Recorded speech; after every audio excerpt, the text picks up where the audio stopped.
So, hallo zusammen. So, hallo. Na, ich hoffe, euch geht's gut. Und hattet soweit ein schönes Wochenende gehabt. Ja, heute gibt's wieder ein Stream. Und zwar werden wir weiter rätseln. Das heißt, mein Kopf.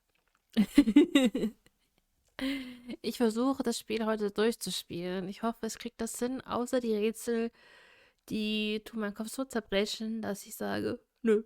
Nein, nein, Spaß. Auf jeden Fall machen wir weiter mit Agatha Christie, ABC-Mörder. Ich bin auf jeden Fall sehr gespannt, wie es weitergeht.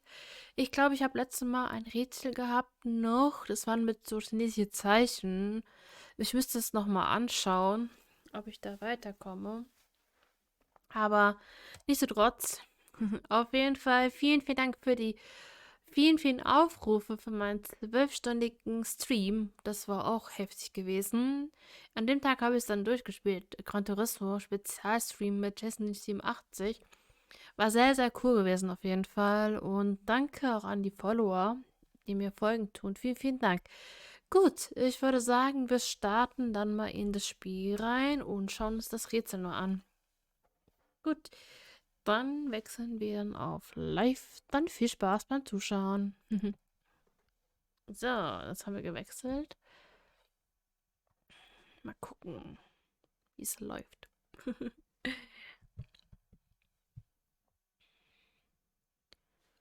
Ja, die Rätsel sind schon echt extrem, wenn man denkt, ja, okay, es gibt, denke ich, auch noch extremere Rätsel, also bin ich da vielleicht noch gut dabei.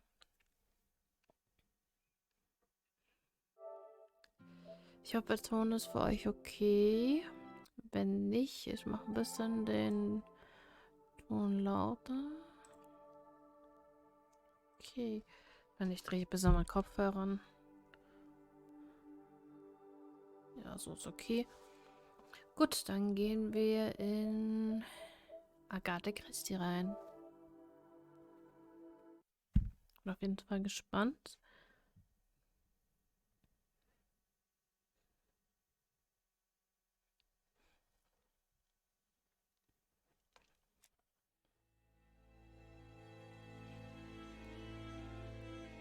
Schauen wir uns einfach an, wo wir stehen geblieben sind. Ich habe keine Ahnung mehr. So, das ist das Mikro so.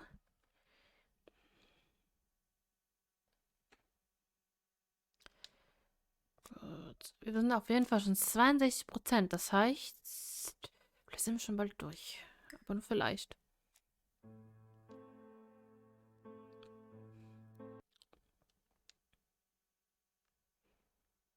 Das wird dann noch was heute. Aber ich will unbedingt das Spiel durchhaben, weil am Freitag kommt ein spezielles Spiel, aber ich werde nichts verraten. Stimmt, hier war irgendwas mit einer Karte gewesen.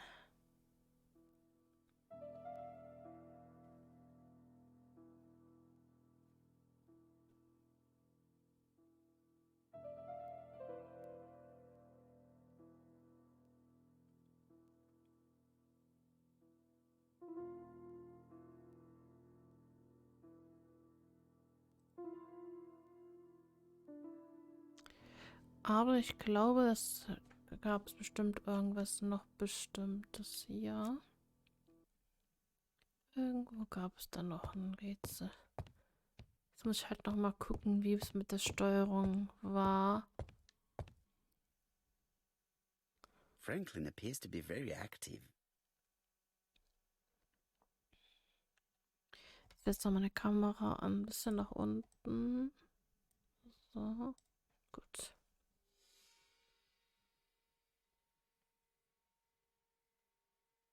Wie drückt man das nochmal?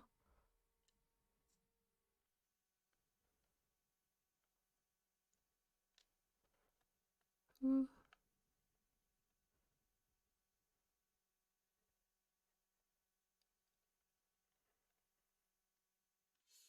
Tennisschläge und Tennisschuhe.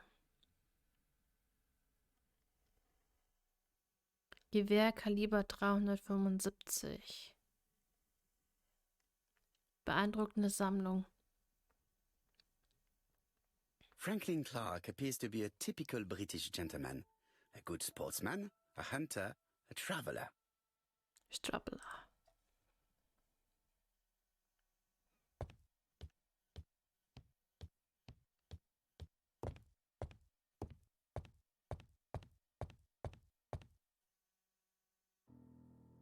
Habe ich... Achso, den Schrank habe ich noch nicht aufgeknackt. Okay. Dann sollten wir das mal tun.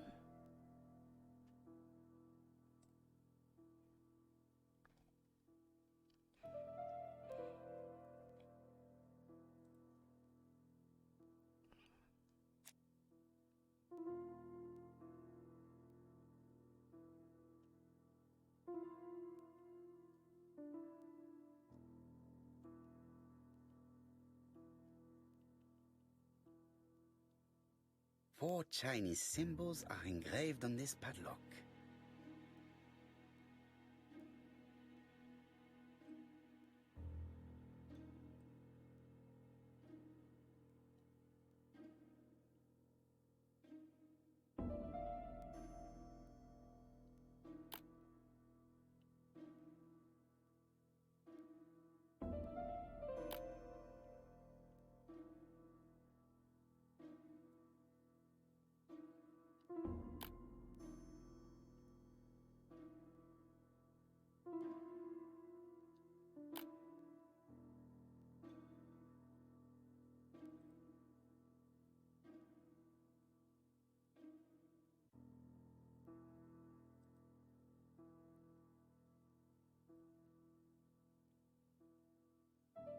I won't manage to do it randomly. Should I look at the rest of the facade, maybe?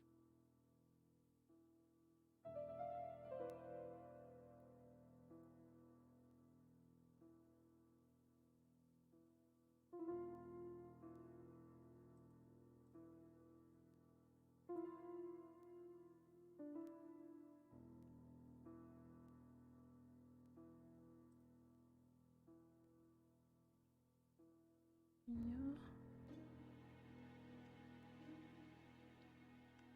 Well, well. The characters engraved on this...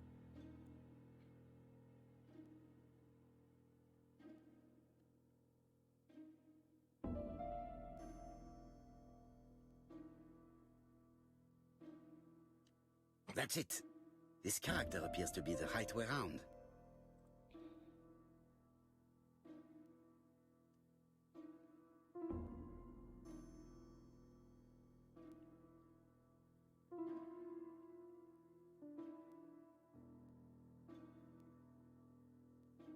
The position of this character looks right to me.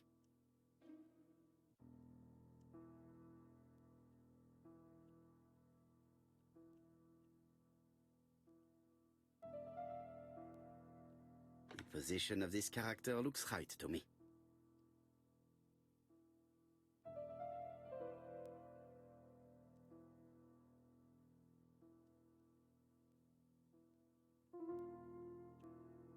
Durchbauen.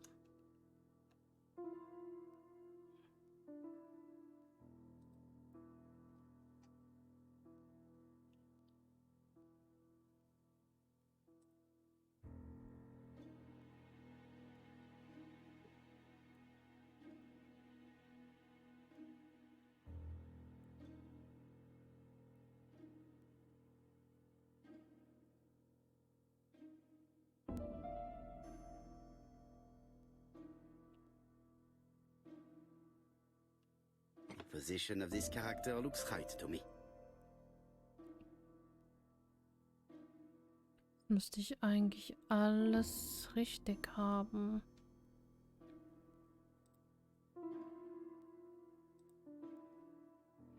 Da, da, da, da, da, da. Okay.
It's not the right code.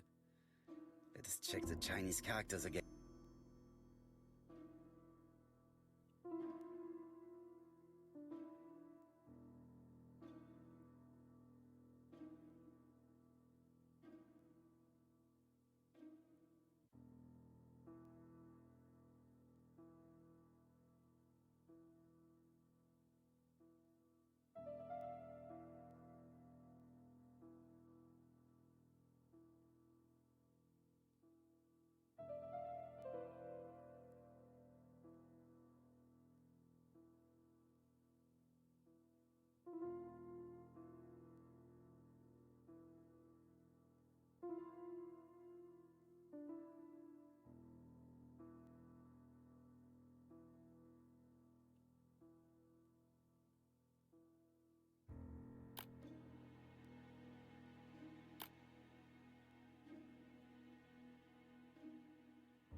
At last, the cupboard is open.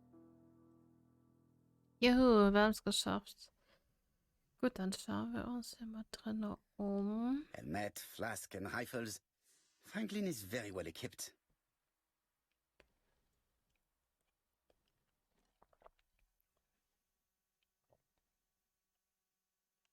Was ist das hier? The Railway Children, E. Nesbit. Drehen wir es um. For Franklin. Und Heffy's Christmas, 1910.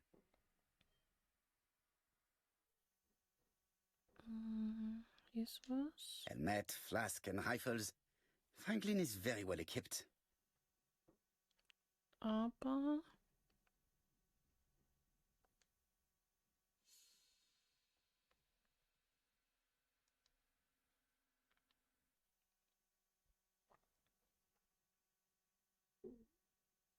Traveling in China. A practical guide for English travelers. Cheng Guan Hin. Heute ist echt kalt. Boah.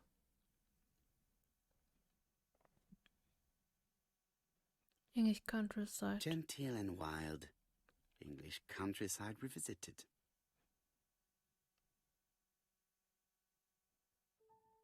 Okay, wir haben alle Hinweise. Sehr, sehr gut. Gehen wir mal hier gucken. Ups.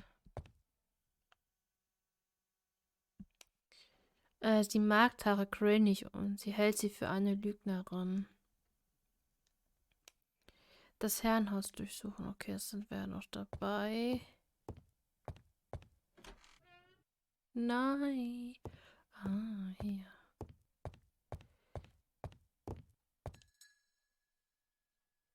How am I going to open this trunk? Let us examine it.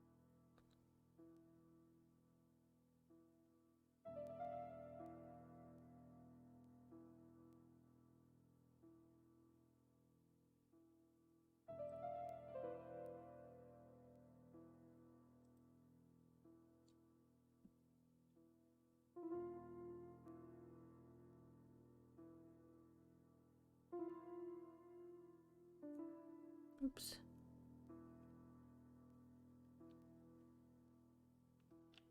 That does not appear to be very useful.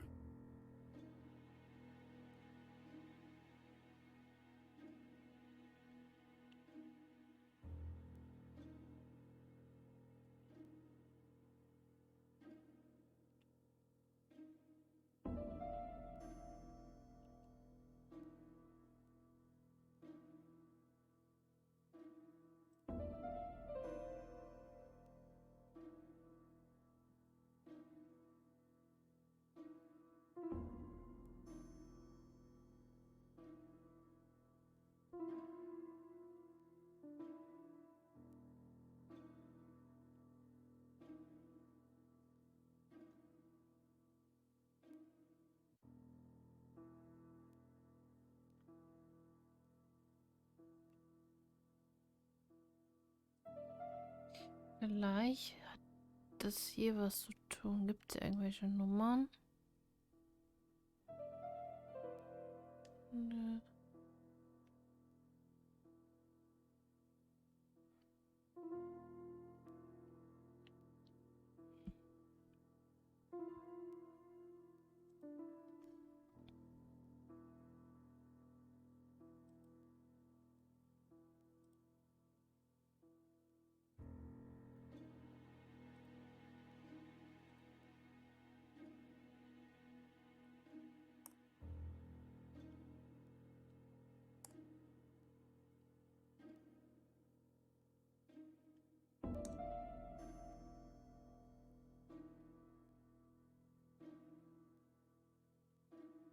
Okay.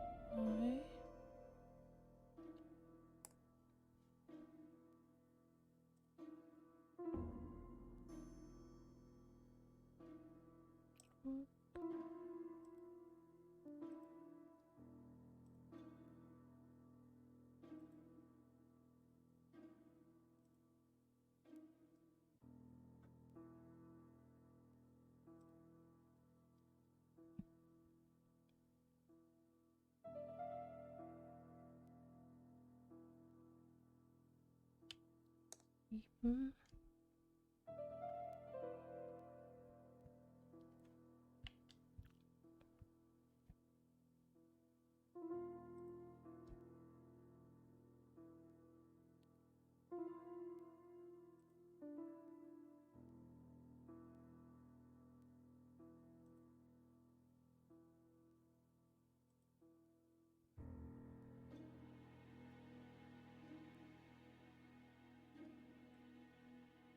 Moment.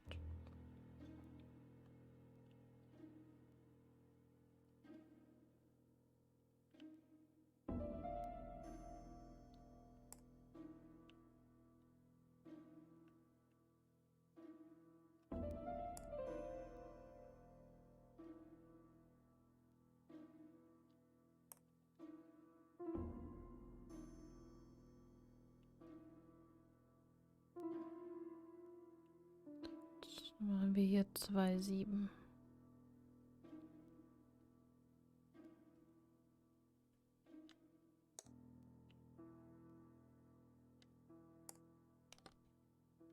Leaving the code Sehr on the gut. trunk. What a strange character Franklin is.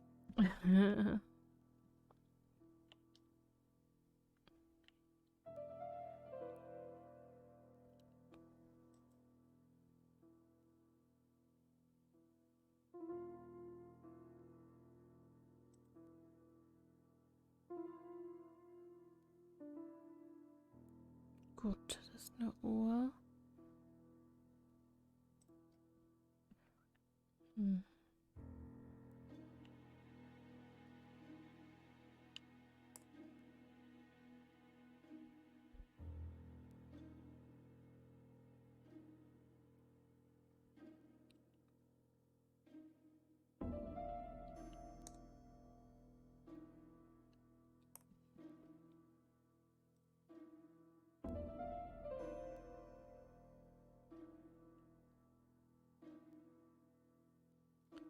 Drei, 1.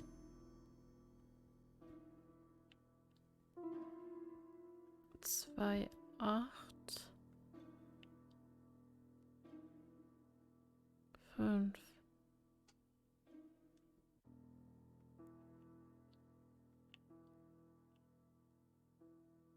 Was ist der Code?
Mhm.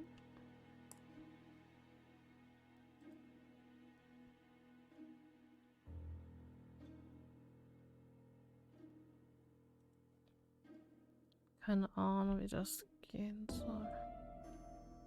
Ich bin froh, wenn das Rätselspiel fertig ist. Morgen fangen wir Neues an und freue mich auf jeden Fall auf Donnerstag schon auf Devil in Me. So, da was.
Soll jetzt nicht so viel sagen, aber ich will mich ein bisschen hier bei den Rätsel konzentrieren.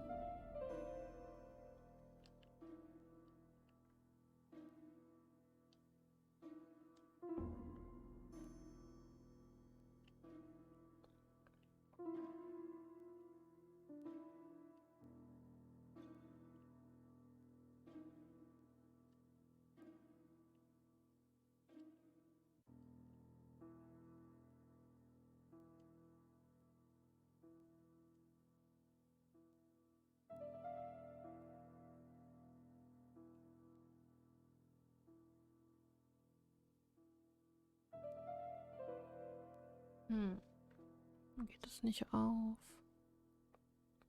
Gibt's aber sonst nichts.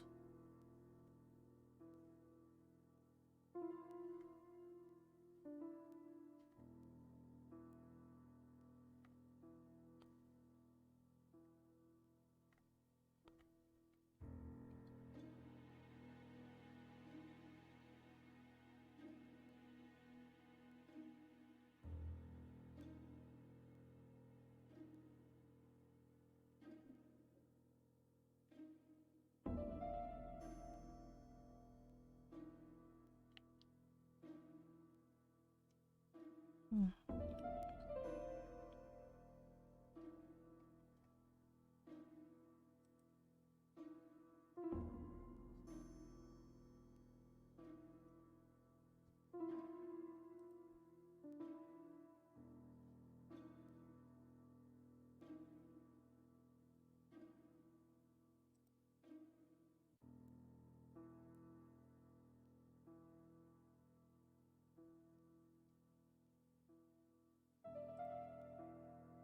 Hm. Kommt man schon ins Grübeln hier. Hm.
Hm.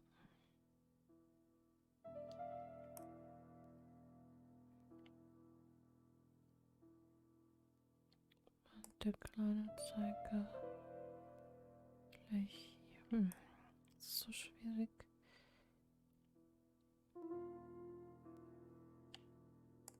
So, what is this sound?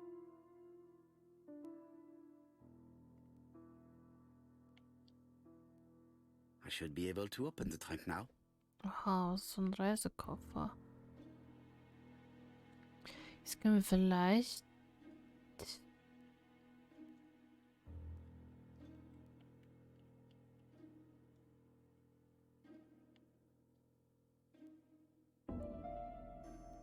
Wer hat denn bitte schön so einen Reisekoffer? Moment, ganz kurz.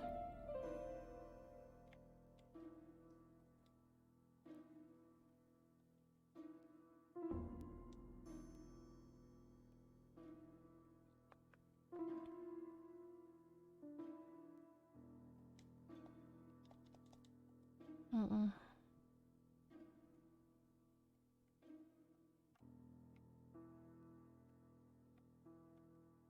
Was jetzt? Ist doch alles offen.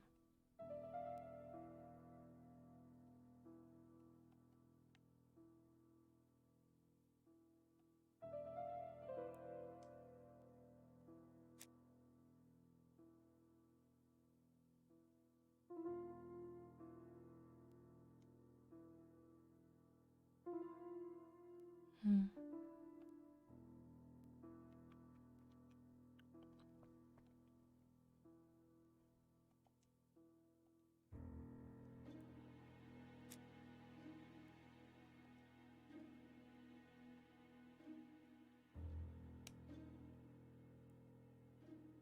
This skeleton key would be very useful for opening the locks I have not yet been able to open. Hm.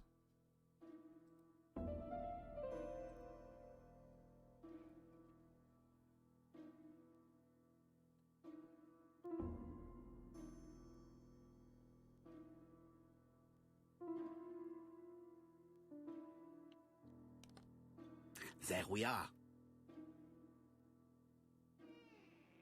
Oh.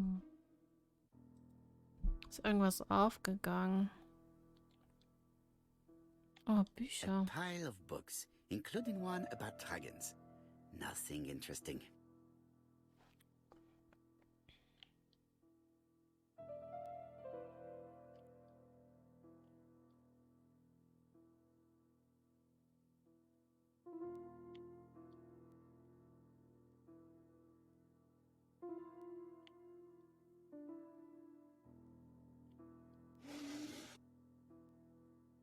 Was ist das denn? Why has Franklin put an Allen key inside his Wo trunk? Schlüssel? I'll borrow it for a minute.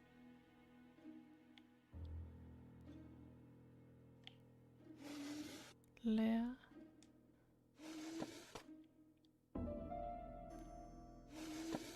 Ach, leer.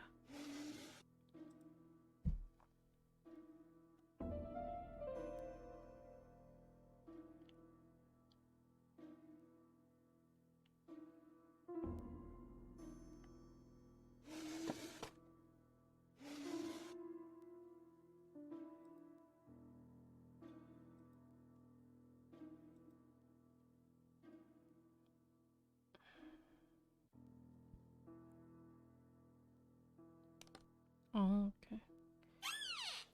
Alkohol.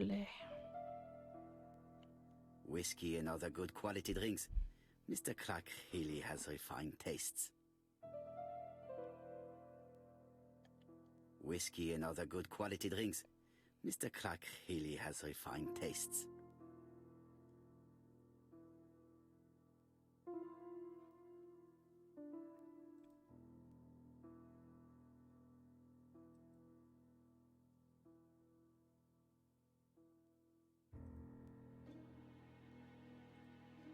Yay. Was brauchen wir denn? Können wir vielleicht oben öffnen? Wir brauchen einen dreieckigen.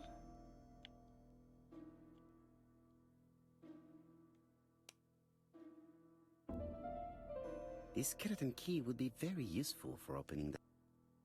Mhm.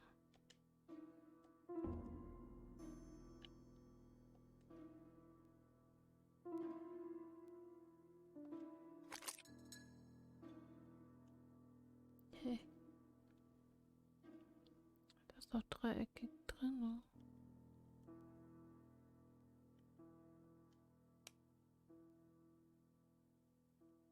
An Allen key.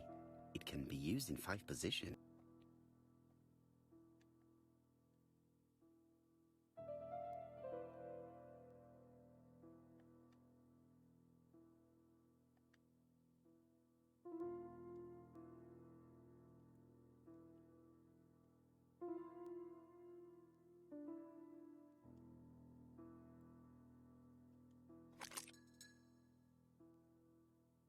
Okay, haben wir das auch erledigt.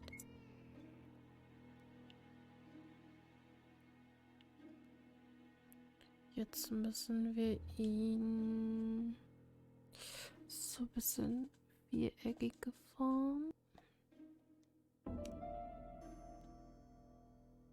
An Allen key. It can be used in 5 positions. Mhm.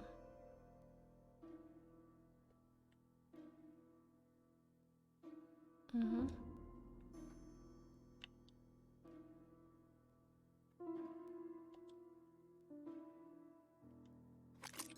Yes, okay. Another screw. Wie viele Schrauben macht er denn hier rein? Okay, Beobachtung. Was haben wir das her? An Allen key. It can be used in 5 positions. Mhm.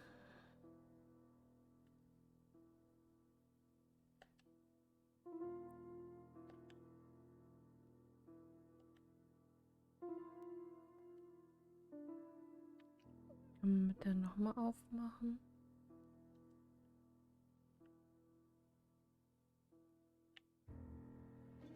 Nee, noch eine Schraube. Hier, glaube ich. Ja, wir brauchen die nochmal. Nehmen wir nochmal das Teil und auf. So, ich dachte, hey, das ist doch gar keine Schraube. So, jetzt dürfte es eigentlich zum Öffnen sein. This engraving is not very easy to understand. I need to sort it out. Wer macht denn hier so einen Reisekoffer? Okay, das kriege ich vielleicht hin. Das musst du nur drehen.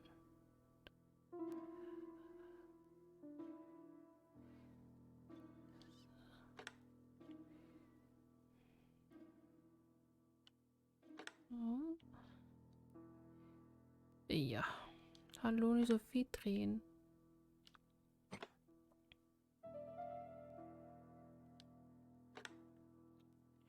Nein. Hallo?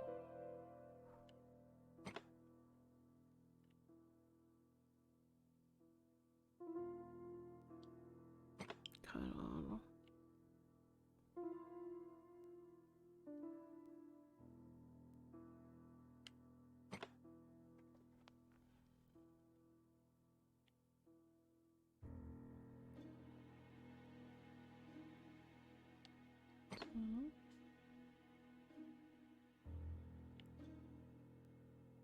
Dreht sich das mit?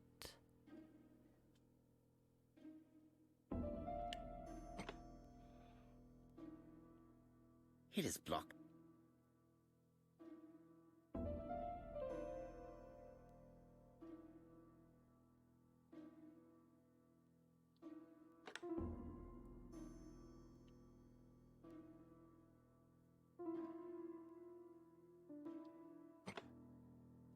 Okay.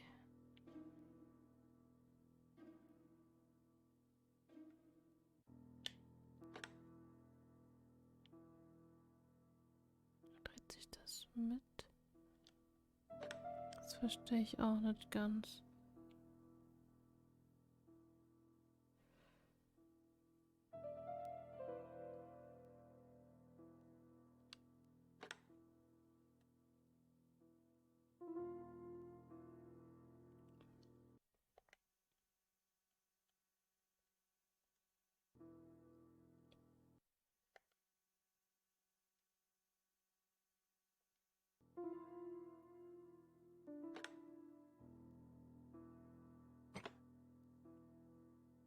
Das habe ich. Oh. Warum hat es bei mir so aufgedrückt? Franklin must really love his country to have an engraving in his trunk. I think I heard the panel above really.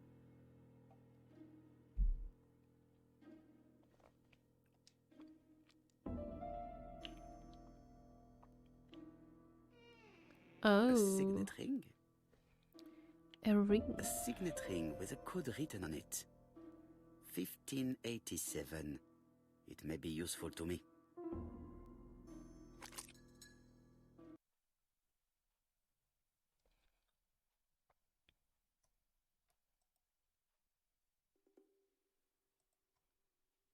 Cool, cool.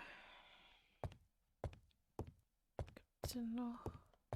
I do not need to make a telephone call now.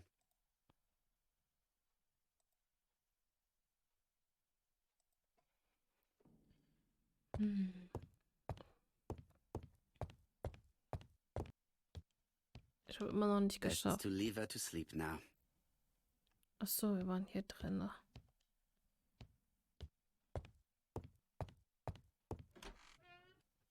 Diese Karte war ja auch noch so ein komisches Teil.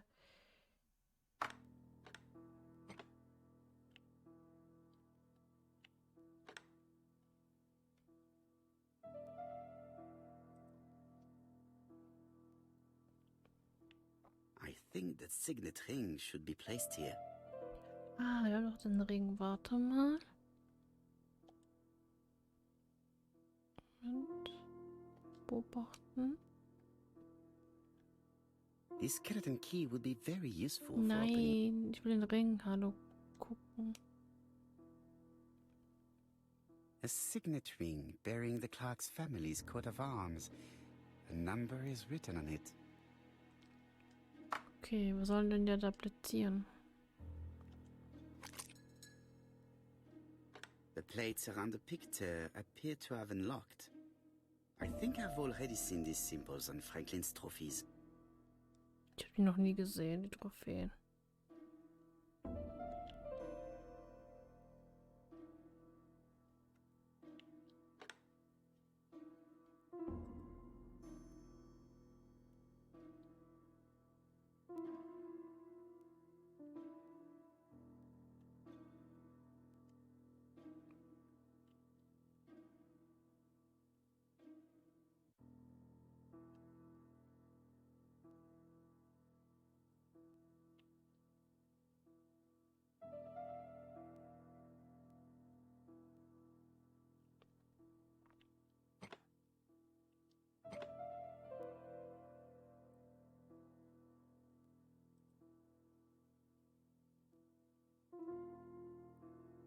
Kennt hier gar nichts.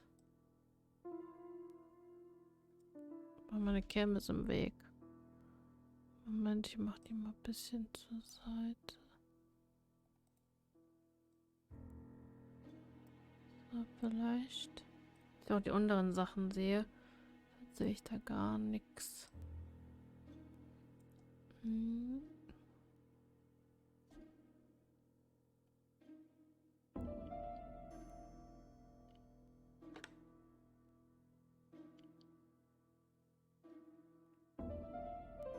Fußabdruck.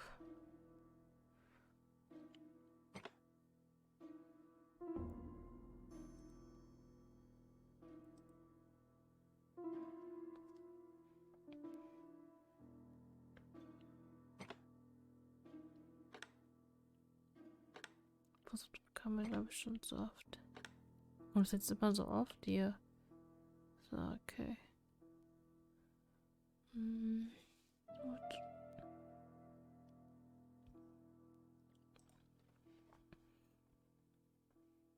Oh, so.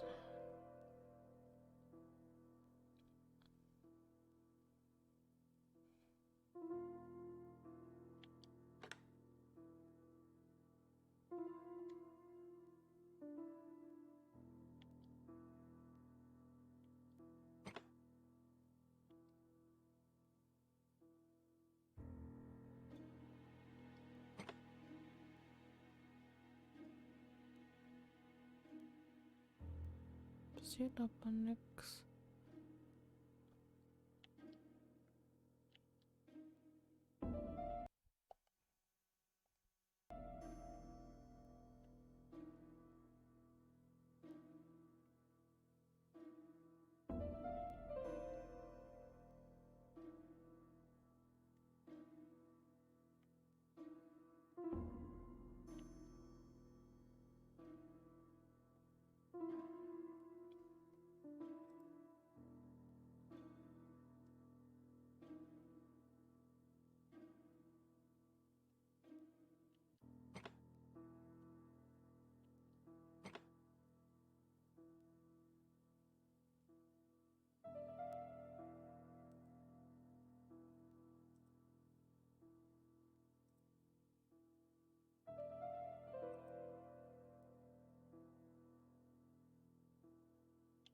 Alaska.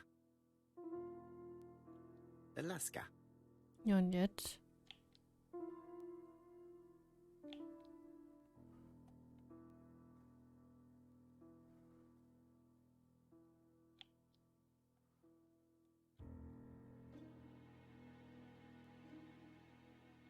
Brasil.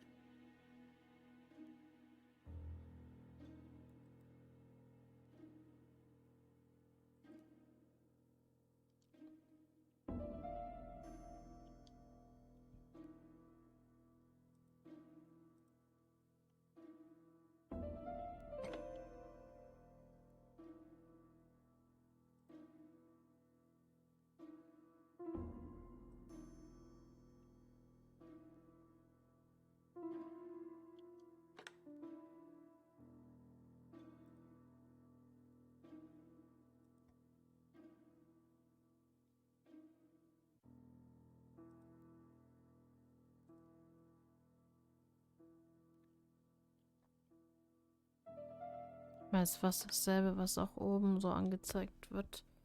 Aber ob das so richtig ist, keine Ahnung.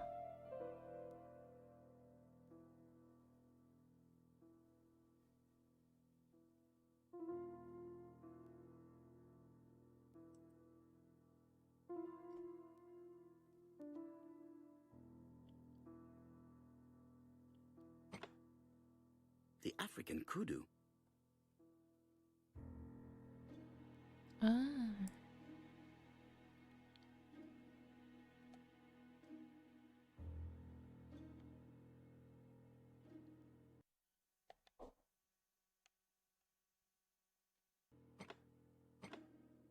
The lion of Sumatra.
Ich sehe da mal wieder nix.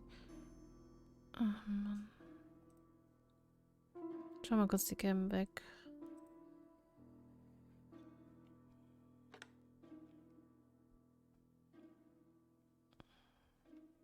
Also nicht wundern, wenn meine Cam weg ist. Aber sonst sehe ich das Rätsel nicht.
The Alaskan Kodiak bear.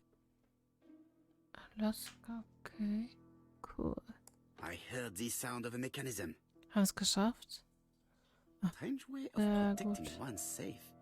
Triangulating one's hunting sites on a map. Hm.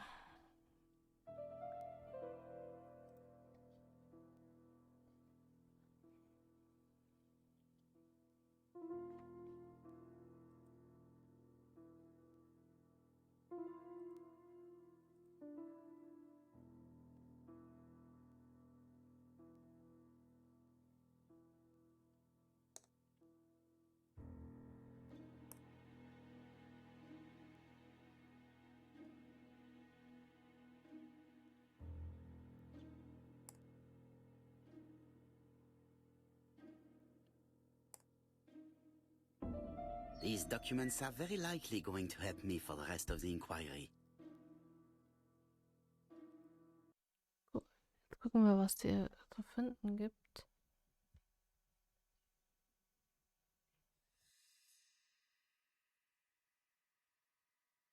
A dozen gold sovereigns. Some shares for the Southern Railway and some treasury bills. This is not worth much, hardly enough to justify your robbery. Eton College School year 1912-1913. Franklin Clark. School report for Franklin Clark. According to his teachers, Franklin was a good student, but lacked discipline.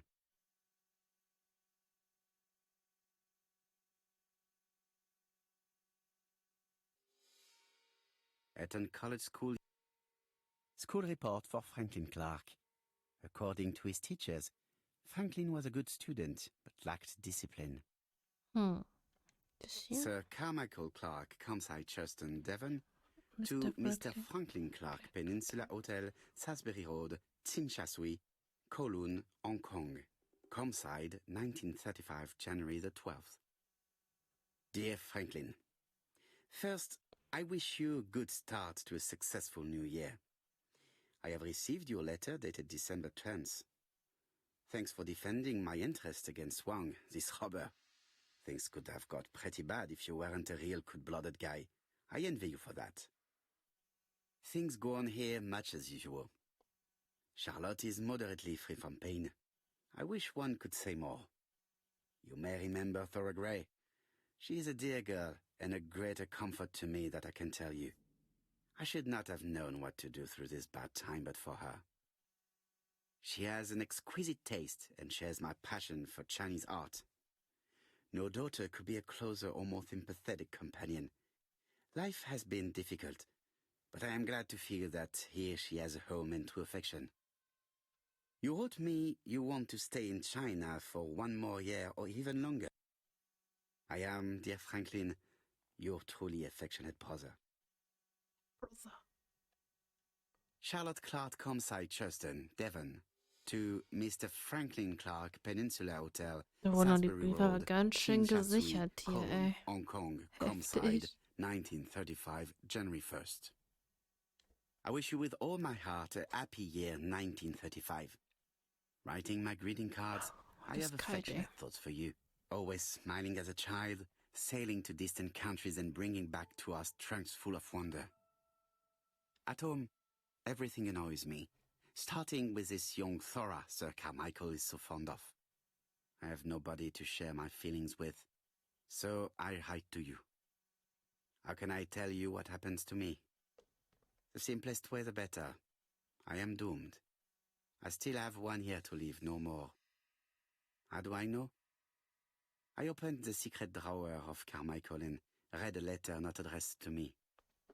In this letter, Dr. Logan tells my husband, Sir, Ja, okay. it does matter to me that you are...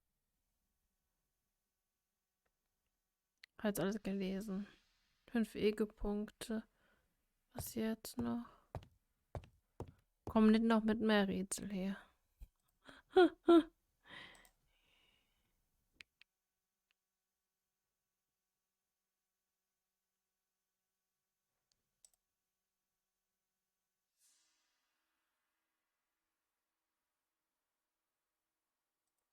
Gehen wir nochmal runter. Kann man speichern?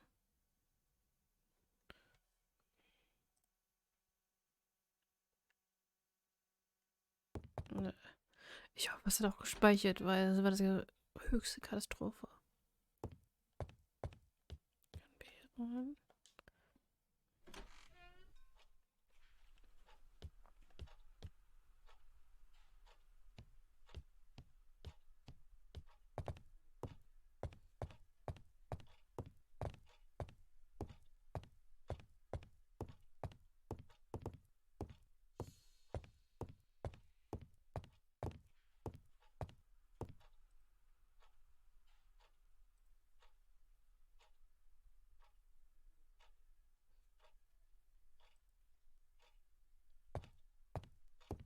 Das habe ich alles schon geguckt.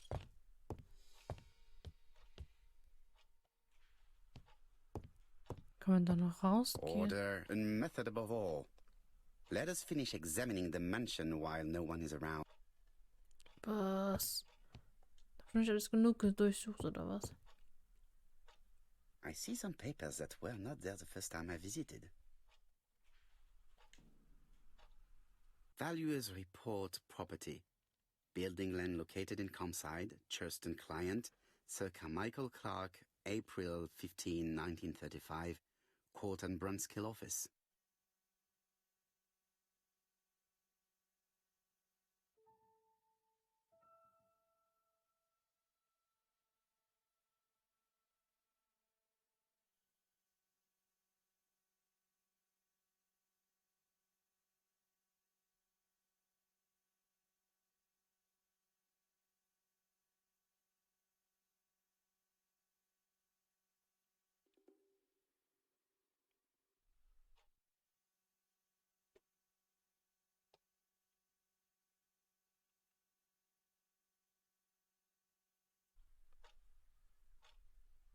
These daggers are only ceremonial weapons. I do not think that the crime weapon is here. Haben wir nicht eine Waffe? Hm.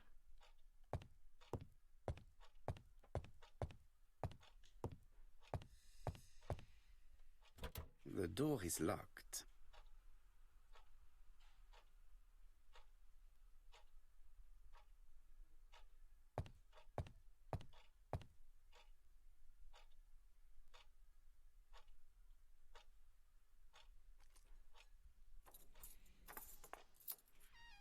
This unit contains the medical records for Sir Carmichael Clark's patients. Let us study them closely and see if there are any familiar names.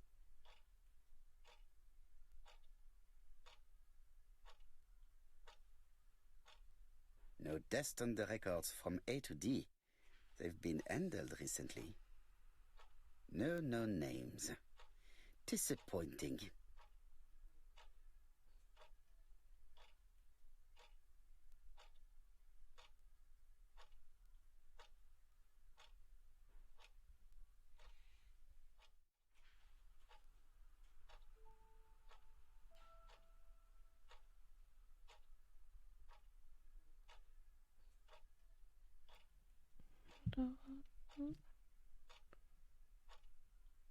Ich bin ganz kurz AFK. Bis gleich.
So, ich bin auch wieder da, habe mir schnell meinen Kaffee gemacht. Hier sind wir stehen Lots of geblieben. dust. The records from E to Z have not been touched for years. No names. Disappointing. Hm.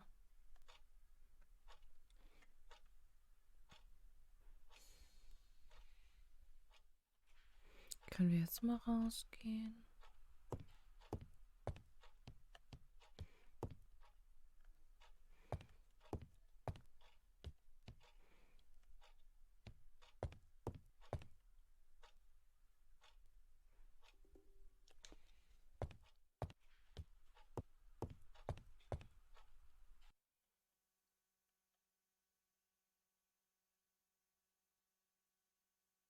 Comside's private collection.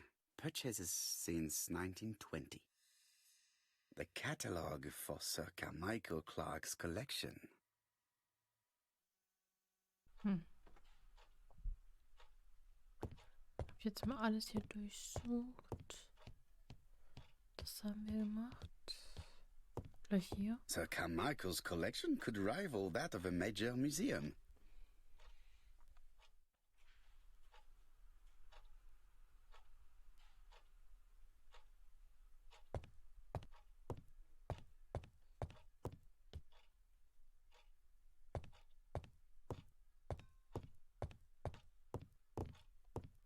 Können wir jetzt raus?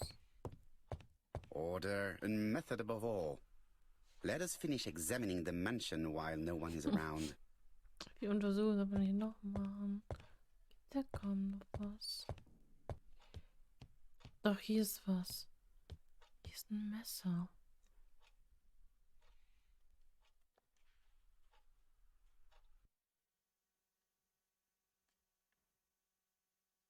I've already seen similar daggers. Hier in dem Schrank unten. Können wir das einfach so mitnehmen? Oder nicht? A dark dragon for A dark bright. dragon for a bright-haired maid. See.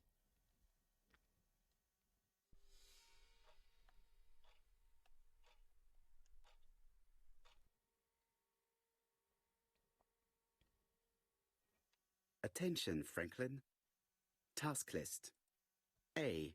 Ordering Lady Clark remedies. Done. B. Tidying up real estate property files. Done. C. Calling the lawyer about inventory. Done. Done. D. Update the Done. tenant farmer list. Done. E. Update land rent accounting. Done. F. Ordering a restock of arsenic. Done. Oh P.S. God. I have left on the living room table some of my things I don't want to keep. The locket and the dagger. I am sure you know why. Thora.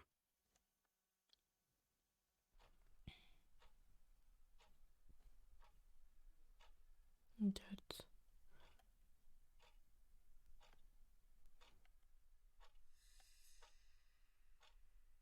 Warum können wir das Messer nicht mitnehmen? Dass wir es dann hier reinfügen können. Mir fehlte das eine Messer. I see some papers that were not there the first time I visited. Ja, hier fehlt doch These das. daggers are only ceremonial.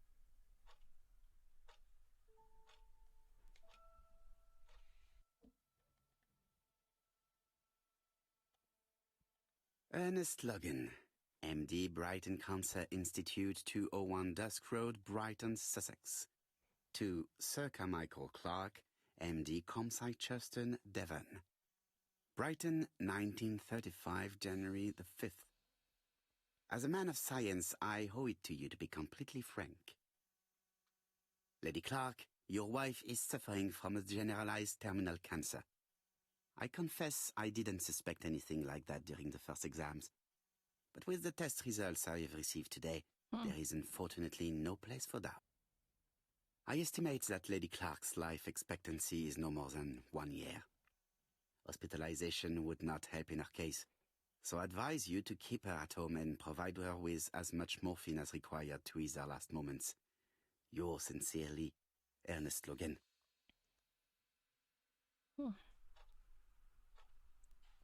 Ich kann immer noch nichts reinsetzen.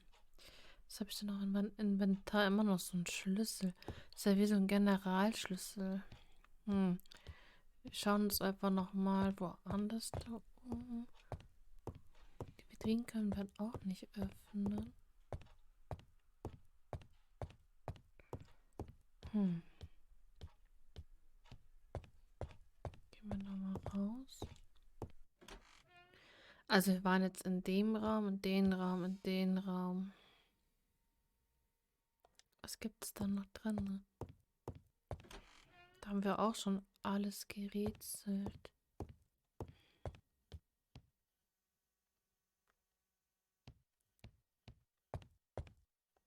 Da haben wir, glaube ich, auch schon alles gesehen.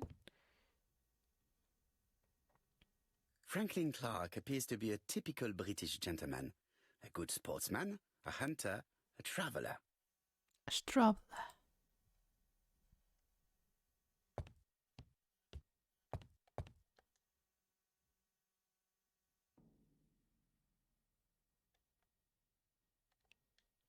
July 1920. Alaska Peninsula.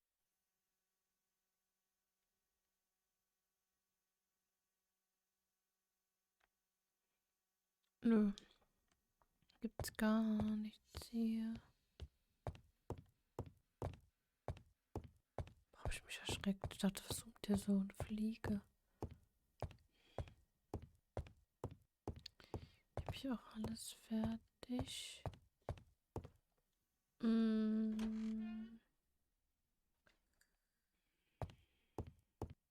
Kann ich jetzt noch?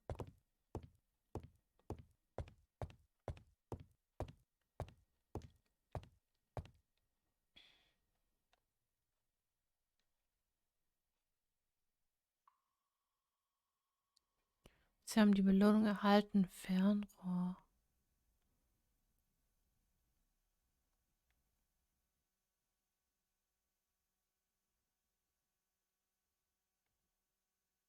Miss Thoroughgrey, Comside, Chuston, Devon.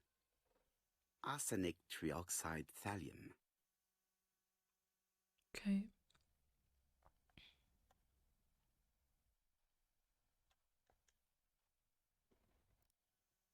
The Black Dragon Curse.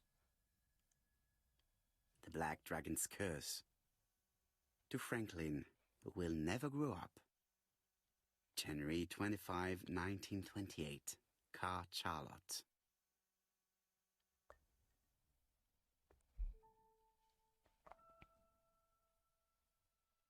Habe ich jetzt mal alles gefunden?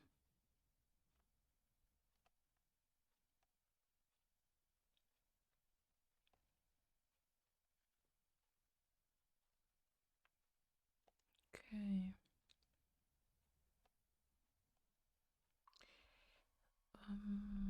Vielleicht gehen wir nochmal nach oben. Best to leave her to sleep now. Ach so. Was fehlt denn noch? Ja, aber noch Herrenhaus untersucht. Was habe ich denn noch vergessen?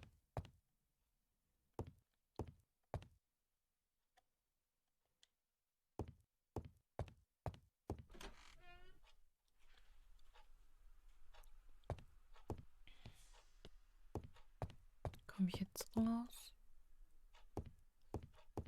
Order and method. Ach Gott, was habe ich denn hier? Gibt's doch sonst gar nichts. Was habe ich denn hier I see some übersehen? papers that were not there the first time I visited. Ist alles auch schon durchgesucht.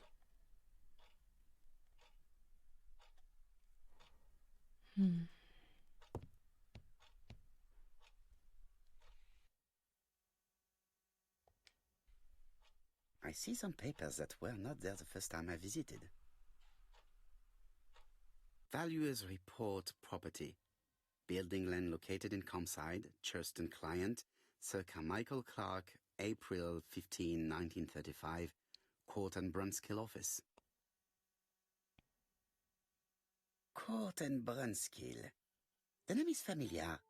Is that not the name of the firm Donald Fraser works for?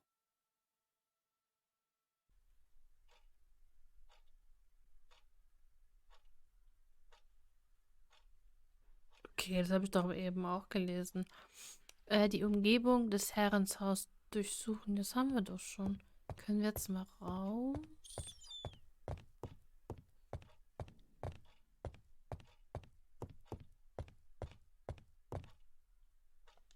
Bitte. Yes. Herzlichen Glückwunsch. Diese Ballon gehört zu Ihrer Sammlung Where französischer. is the horrible smell of carrion coming from? Schick hier.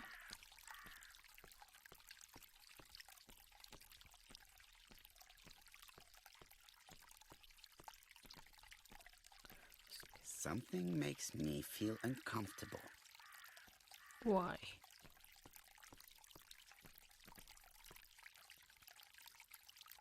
Oh, nö. Brown pellets. Revolting. Tut-tut.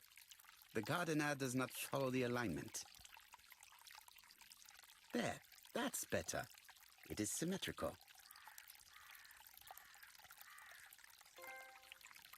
Eine Trophäe, aber Moment.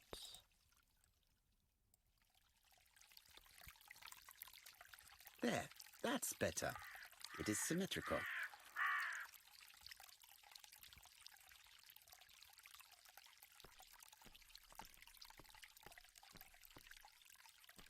Okay.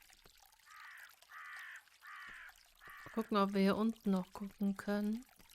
Gehen wir hier runter.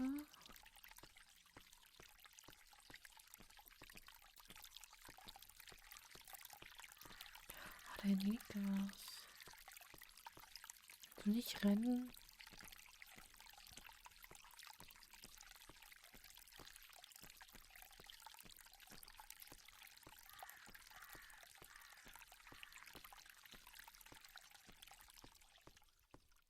Was haben wir denn da? It was probably the gardener who led this fight.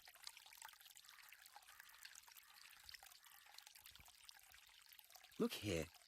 I wonder if someone wanted to get rid of these papers. This object would probably be useful to me. Let us now try and get our brain cells to work. Ah, wir sollen wieder raten. Ich nehme das. Das.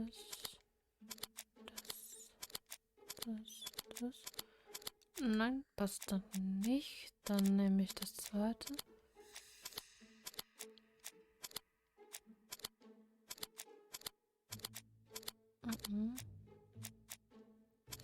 Dann das.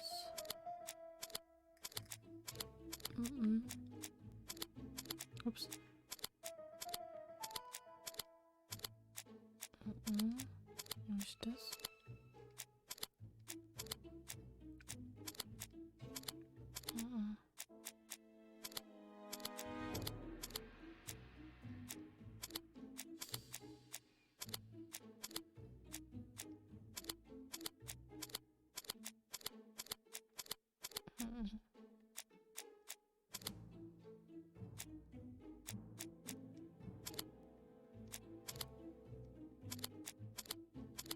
Yes. Tara möchte nicht diesen Diebstahl bezichtigt werden. Okay. Everything that Thorgray has left behind comes from Sir Carmichael's collection. He most probably gave them to her. But she chose to leave them here rather than run the risk of being accused of theft. It is understandable when you know just how much Lady Clark mistrusted her. Let us now try and get our brain cells to work. Haben wir das nicht eben schon gemacht? Okay, einmal das. Dann nehme ich das und das. Das. No. Ey, stopp.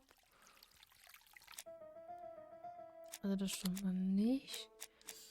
Dann nehmen wir das zweite.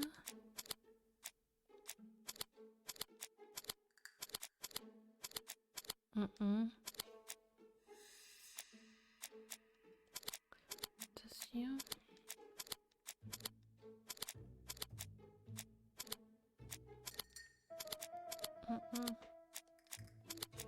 Das hier.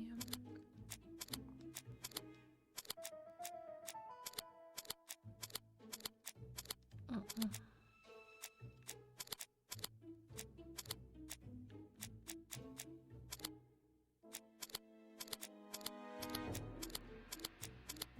Mhm.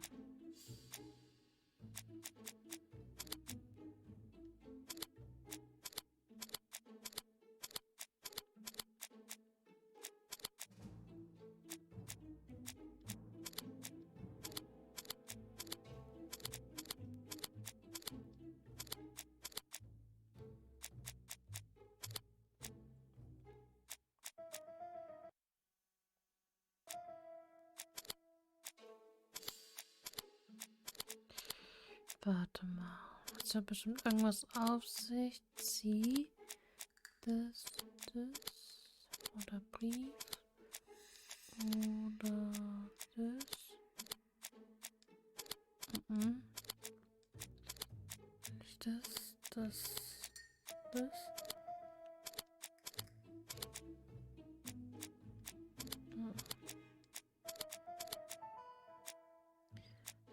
vielleicht das.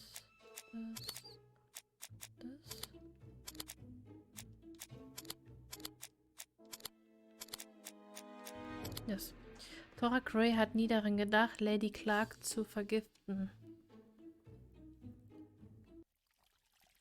Thora Gray had no reason to kill someone who only had a few months left to live. The poison she ordered was for rats. The gardener must have made good use of it, considering the stinking remains on the path, not far from the property. I've finished here. I must put the skeleton key back and inform Hastings that I'm returning to London.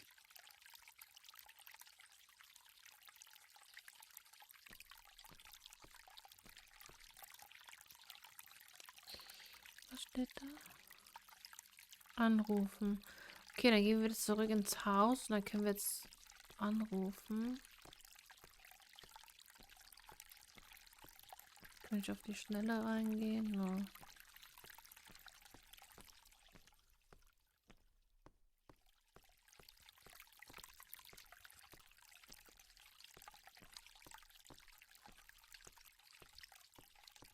Reinspaziert.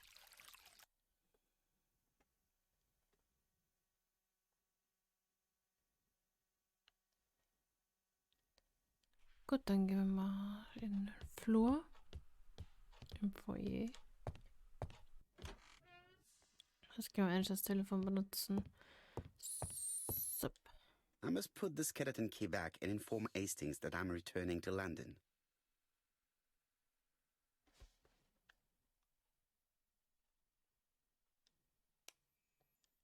Ja, wann soll man den Generalschlüssel hin tun?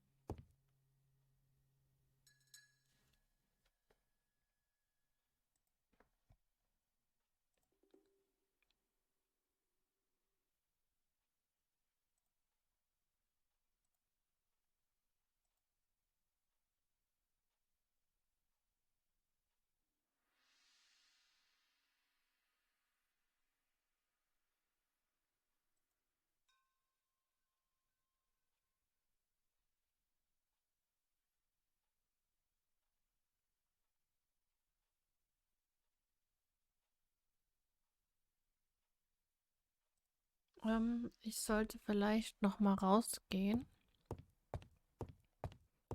Weil da gibt es ja noch, rechts konnte man noch lang gehen. Vielleicht gehe ich da noch mal vorbei. Komme ich da noch mal hin?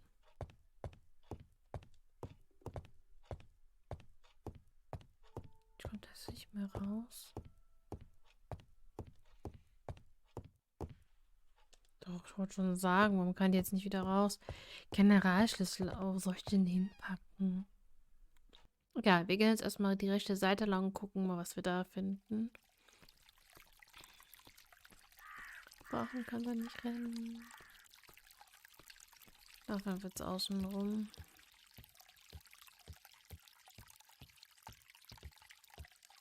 Mal gucken, was wir hier so finden.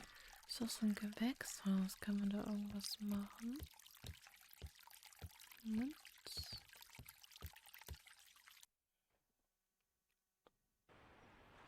Okay.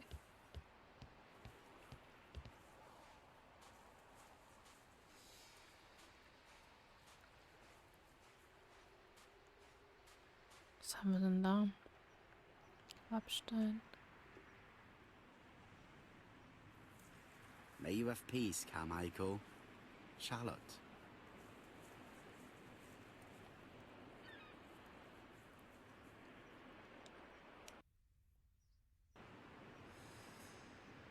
Was war das? Was habe ich da?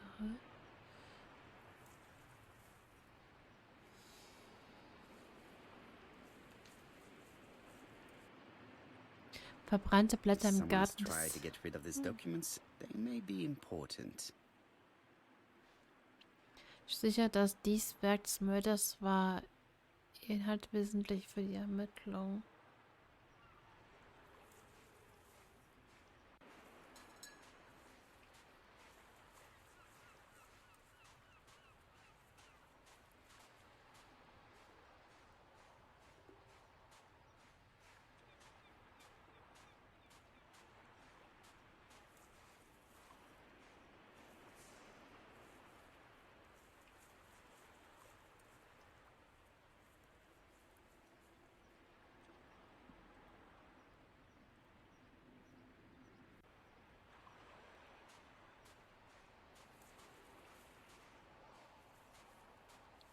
Wo ist denn der? So, gehen wir zurück.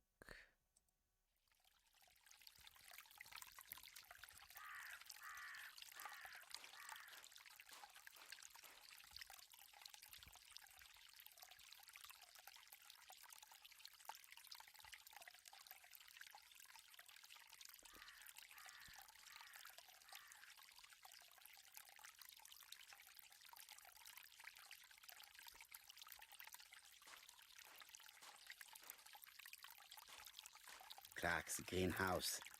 It must hold some rare plants.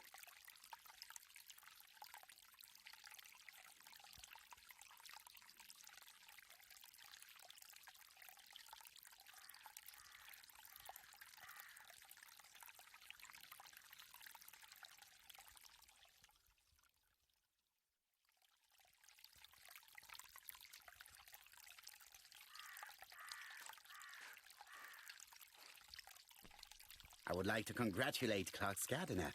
What symmetry!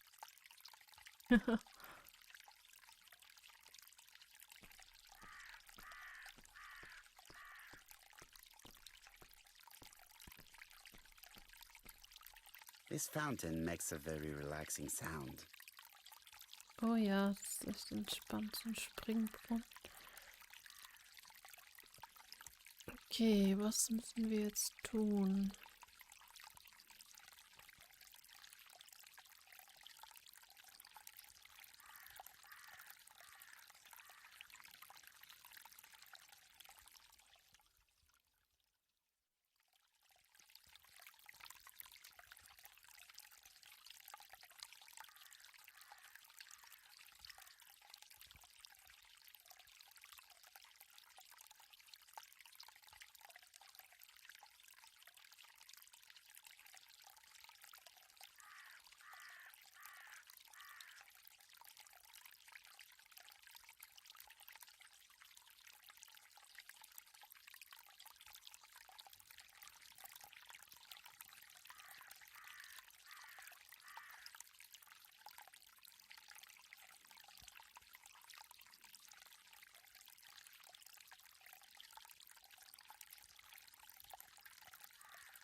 Ach so, ich weiß, kann mich noch dran erinnern. Wir haben den Generalschlüssel doch von diesem Löwenkopf bekommen. Vielleicht können wir den dann wieder da reinlegen. Ich versuche es mal kurz. Wenn nicht, dann habe ich keine Ahnung wohin. I don't know. Probieren es einfach mal. So, gehen wir mal in den Flur wieder. So.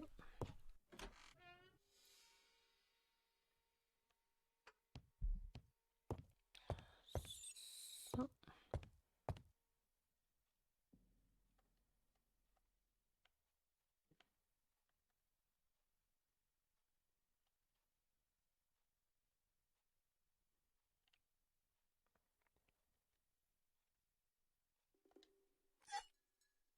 Perfect. Nothing else is keeping me here.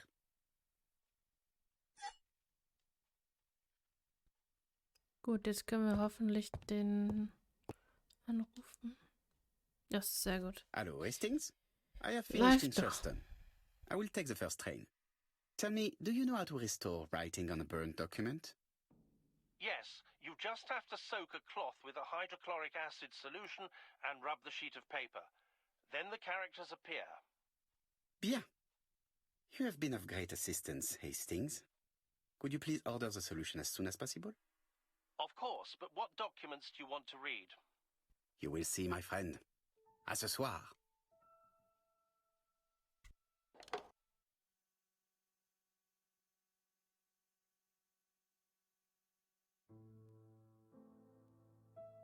Donald Fraser is here. He insisted on waiting to see you.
So, weiter geht's.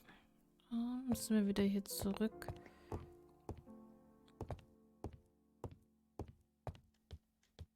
This bottle is for our visitors.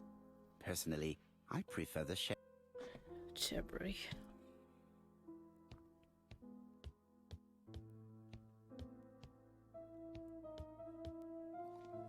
Poirot, since my return, I see that you have fewer grey hairs than when I last saw you. How is that possible? Really, I am sure that you will find the explanation all on your own.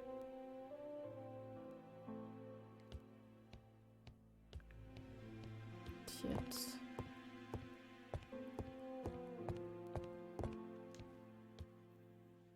Analyse This wieder. man is tired. Der ist immer müde. Augenringe, wie immer. Z-Gitter der Kleidung.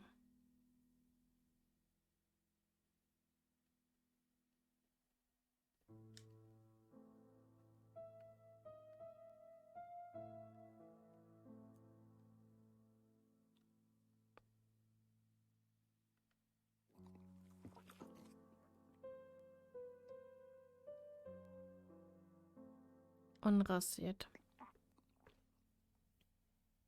Donald is short of sleep, and it looks as if he didn't even bother to undress before going to bed.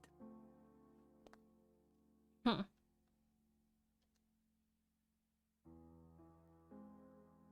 Mr. Poirot, I don't know why I'm here. Sich über seine Unentschlossenheit ärgern, ihn unterstellen, schuldig zu sein, ihm versichern, dass er angehört wird. You wanted to talk, and you came to find the only man capable of hearing you. Mr. Poirot, since Betty's death, I've doubts about myself. I don't know what to do. And I keep having a horrible dream 3 nights in a row. Hervorheben, dass das keine Praxis für Psychoanalyse ist. Have a drink, and tell me about this dream.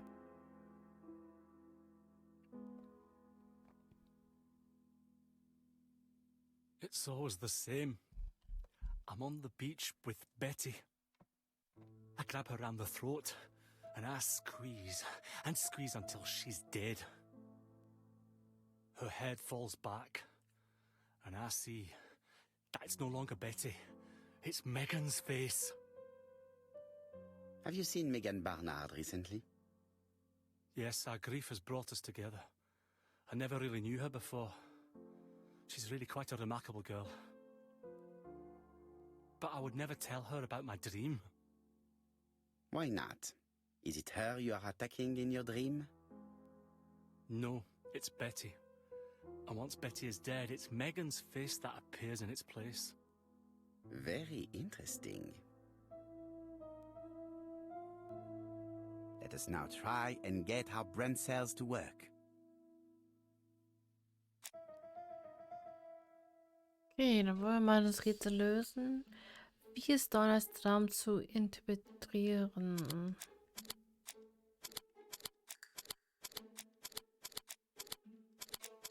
Mhm.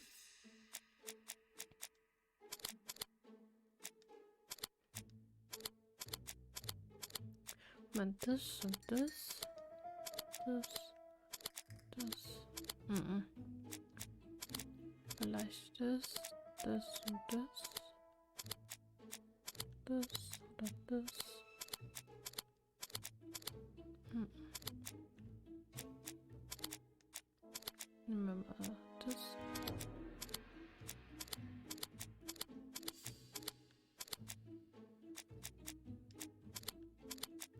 Mhm.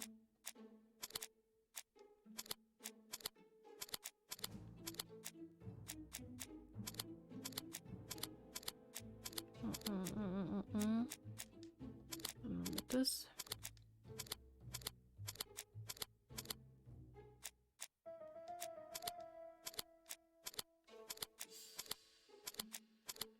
Mhm.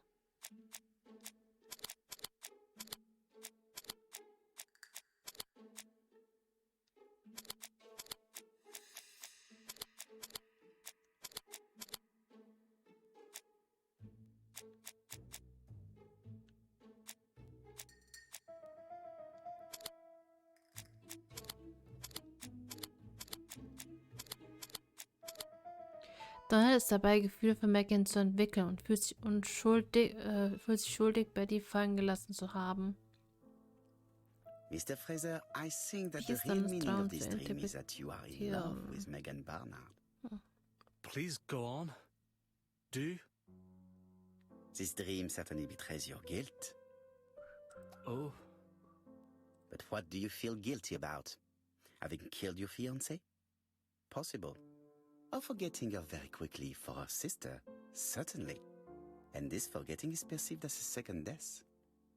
so you don't really think I was the one who killed Betty? I do not exclude this theory. I am simply saying that I do not need to know that fact to explain your dream and your guilt.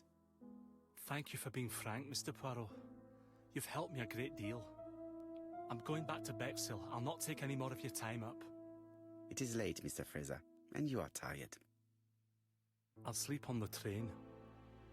I like trains. It's easy to sleep rocked by the sound of the wheels. Poor boy, he seems completely lost. Well, women seem to like him. I think Megan will take care of him. Oh, I remember. Did you order the product I needed? Yes, we'll be receiving it tomorrow. Bien, it is late, and I asked Miss Gray to come tomorrow morning. I have a few questions I wish to ask her. Gut, sind wir wieder ein Stückchen weitergekommen. Sehr, sehr gut. Okay. Mademoiselle, I asked you here in order to answer a very important question. Sie daran erinnern, dass sie am Mordtag niemanden gesehen hat. Sie beschuldigen, gelogen zu haben. Sie beschuldigen, die Komplizin des Mordes zu sein. Oh, das. Am I right in thinking you said that you did not speak to anyone on the day Sir Carmichael was murdered? It's the absolute truth. Okay. Yet, Lady Clark maintained that she saw you talking to a stranger on the front doorstep. Really? She must have been mistaken. Oh, I remember now. I'd forgotten all about it, but it wasn't important. It was just a salesman. One of those traders who sell stockings from door to door. Can you describe him to me? Medium size, glasses, dark suit, and a felt hat. Not the sort of man you notice. Completely harmless. That's why I forgot all about him. Nothing else? He was very hesitant and shy. Usually door-to-door salesmen are very confident, but he wasn't. Allein, dass sie bezüglich ihrer Abreise aus Kirsten gelogen hat, fragen, ob sie aus eigener Initiative gekündigt hat, die Tatsache hervorheben, dass ihre Abreise unklar war. You did not leave Churston willingly, I believe. I don't wish to lie. Lady Clark did not appreciate my presence. And Franklin could not go against the wishes of a sick lady. He is a good man, and he worries a great deal about his sister-in-law. I noticed that you left some personal belongings behind at Churston. Fragen, ob sie die Gegenstände abholen wird, fragen, ob sie nach Tristan zurückgekommen wird, sagen, dass die Gegenstände ein Risiko darstellen würden. Are you Keine planning Ahnung. on going back to collect them? No. I prefer not to carry the weight of the past. Bien. I must ask you one last question. Please reply frankly with either yes or no. If Lady Clark had died, would you have agreed to marry Sir Carmichael if he'd asked you? How dare you ask such a question? Sir Carmichael treated me just like his daughter. And all that I ever felt him was affection and gratitude, nothing else. Thank you, mademoiselle. I will not keep you any longer. Ob ich das richtig gesagt habe, keine Ahnung. I met Thora Grey on the stairs. Her cheeks were ablaze, and she appeared to be deeply hurt. Poirot, have you offended the poor girl again? Do you have good reasons for accusing her? I accused her of nothing, Hastings. I simply asked her an important question she did not answer. Let us see if we can answer it for her. Let us now try and get our brain cells to work. Okay. Gedankenspiel.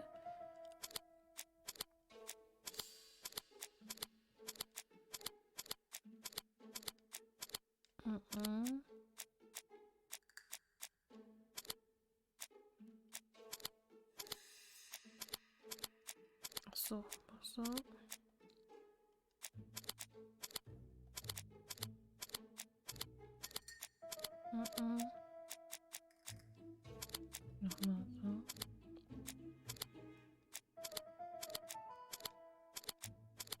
Mhm. Nö, nö, nö.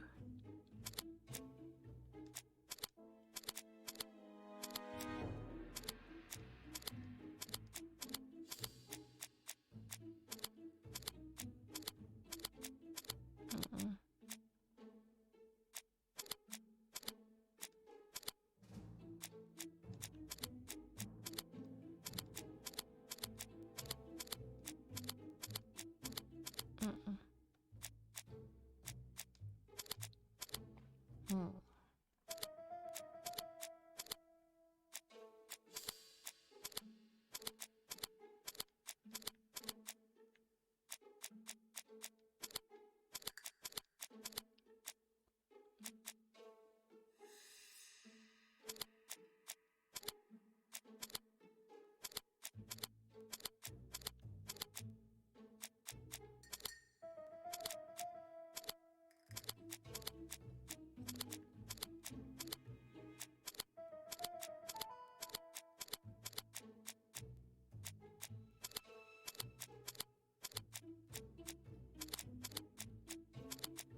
Mhm. Hm. Mhm.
Charmant.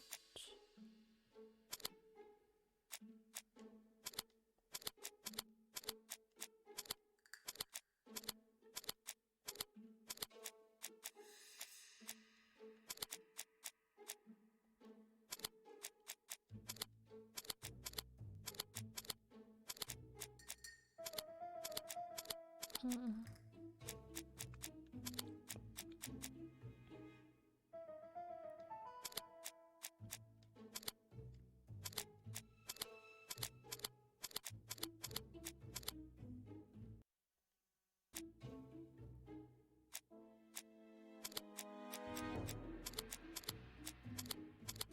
Ah, Tora wollte heiraten und hätte es sehr wahrscheinlich geschafft. You must know how to read between the lines, Hastings. When Sir Carmichael refers to paternal affection, he's lying to himself. Read this engraving on the brooch. A dark dragon for an angel with glossy hair. These are the words of a lover, not a father. Lady Clark was not wrong. What if Sir Carmichael had fallen in love with his secretary? That doesn't mean that she forced him to do so. True, there are extenuating circumstances. She is a penniless orphan. But she's calculating. Just look how she avoided it when asked if she would have married Clark. I see. You think she seduced Sir Carmichael for her own gain, and that now she is doing the same with his brother. Poirot, your world is a very dark place. Do not get carried away, mon ami. We have another more important matter to settle. Really? Yes, would you believe that Miss Grey taught me something new?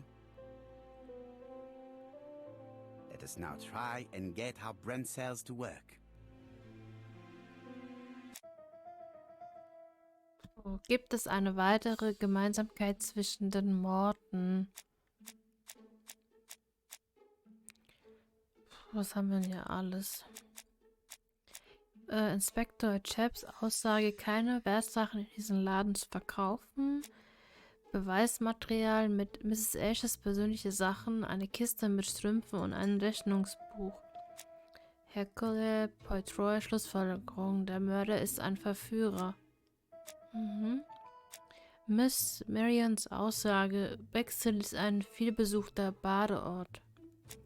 Thor Grays Aussage, Thor Gray hat einen Hausseur gesehen, der sich am Tag der Ermordung der Villa genähert hat. Thor Grays Aussage, Thora ist nicht in der Lage, den Hausverkäufer aus Composite genau zu beschreiben. Megan Banners Aussage, Bettys Mutter bedauert, dass ihre Tochter das Geschenk nicht tragen konnte, eine Kiste mit Strümpfen. Lady Clarks Aussage, am Tag der Ermordung war Tristan viel besucht. Machen wir das. Da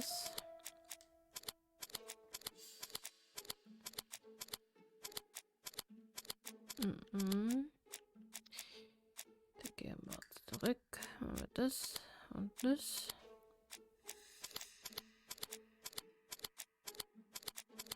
Wollen wir das hier noch machen? Nee.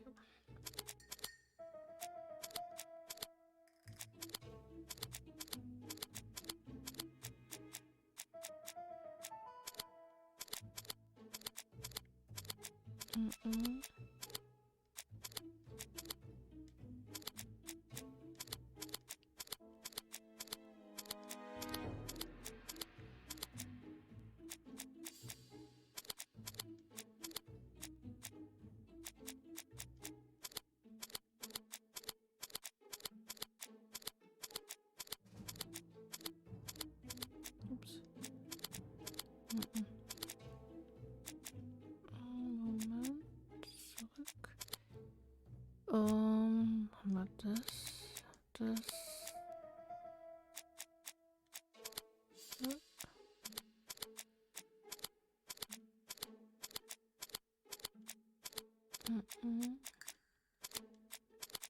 Weil das ein Verführer.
Nein.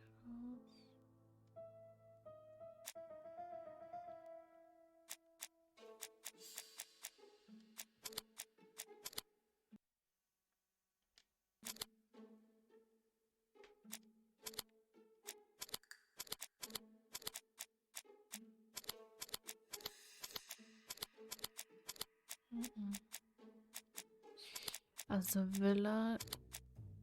Ey. Also ein Haus jedes sichere Mordung, die Villa genährt. Hm? Vielleicht. Mhm.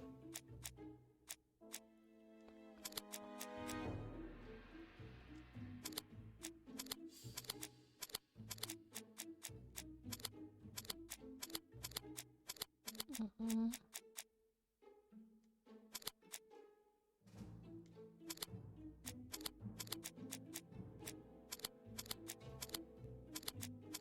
Yes. Für jeden Mord hat das Opfer oder jemand in seinem Umfeld Strümpfe gekauft. Okay. It's perfectly clear, Hastings, perfectly clear. Indeed, a stalking seller visited Andover, Bexhill, and Churston on the day of each murder. We have our suspect. This should be of interest, Job.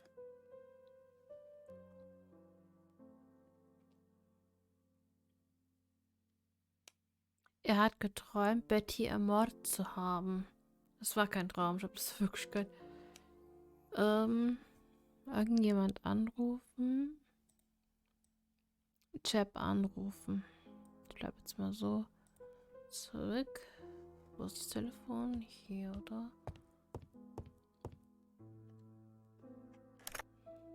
Chief Inspector, we are looking for a stalking salesman.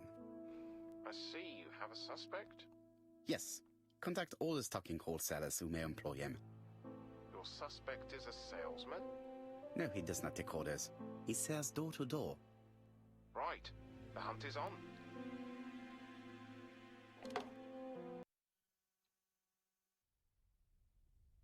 Was ist das denn?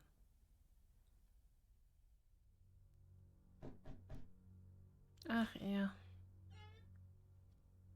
Are you leaving, Mr. Cust? Yes, I'm going to Cheltenham. You shouldn't travel today. You don't look very well. I have to. I have engagements. I must respect them.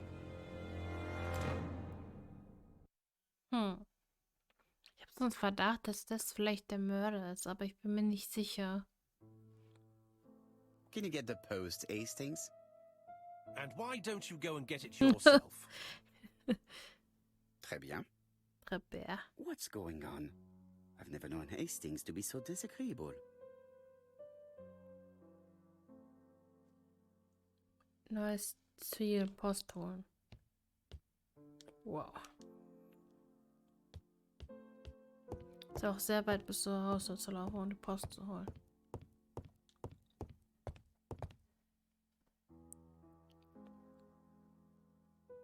Poor Mr. Poirot. I'm quite sorry for you. If at first you don't succeed, try again. We've a long way to go still. Typery? No, that comes later. Letter T. The next little incident will take place in Doncaster on September 11th. So long. ABC. I should compare this letter with the one on my desk which I received earlier to see if it does indeed come from the same person.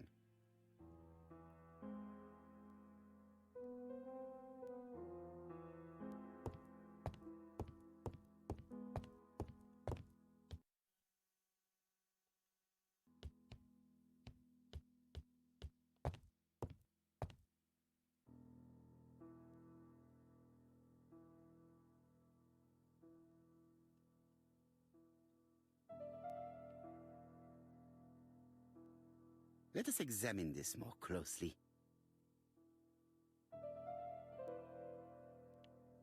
Certain characters in the two letters may have similar defects. Yes, this I is weird.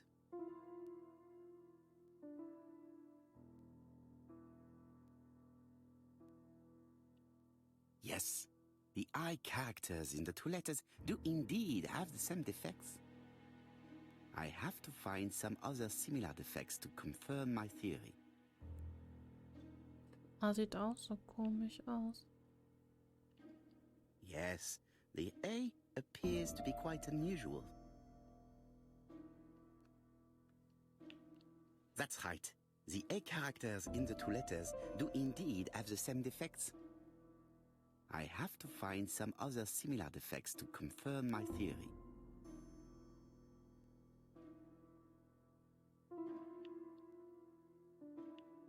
Let us examine the characters in this word. The W is not printed properly. However, the characters in the two words do not match.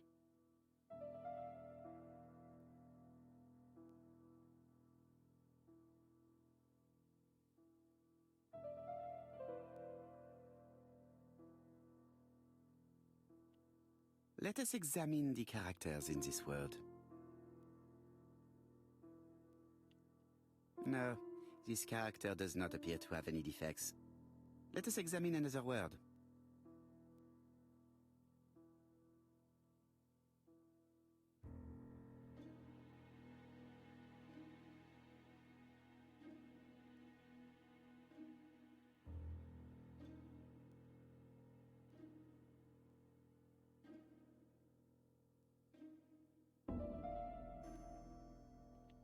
No, I already saw that the letter A was slightly off-center in the two letters.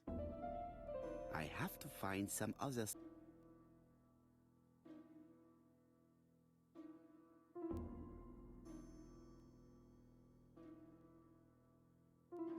Ja, wie sieht alles da aus, aber...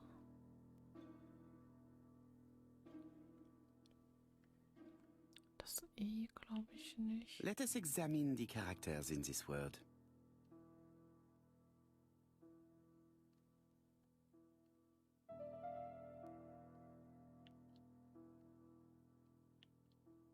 I don't see anything in particular.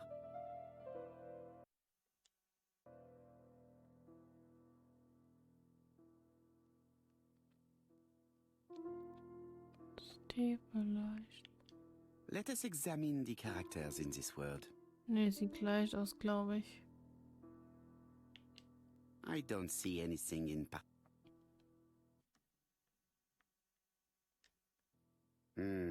The W is not printed properly. Ja, das W habe ich ja schon gemacht. Aber... I don't see anything in particular. Let us look at another word. Deklar. The W is not printed properly.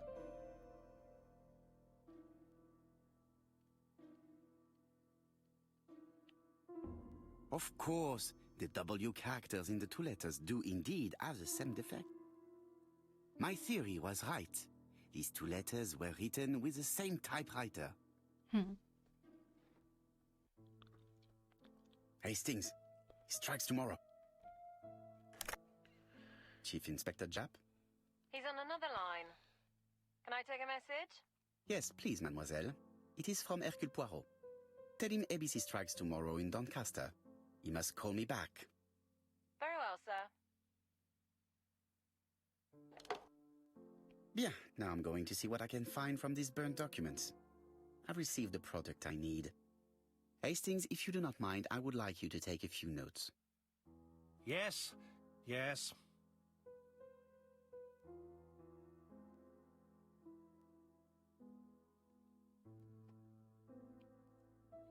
Die verbrannten Dokumente entschlüsseln. Okay.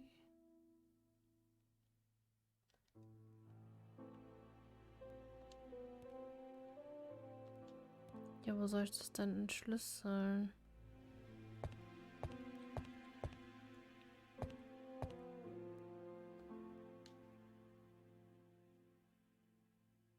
If someone has tried to get rid of these documents, they may be important.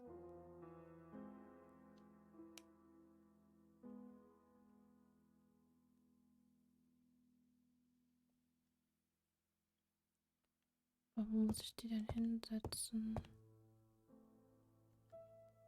Ah, some...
Ähm,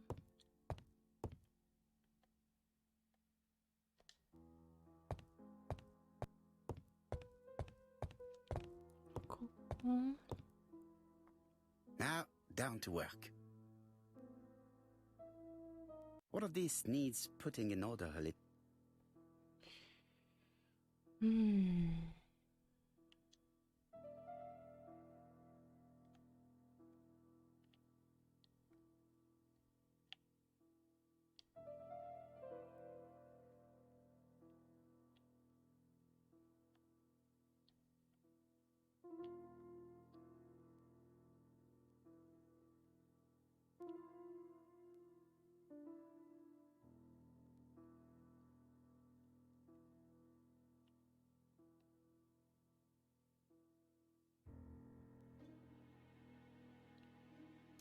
This piece should be placed here.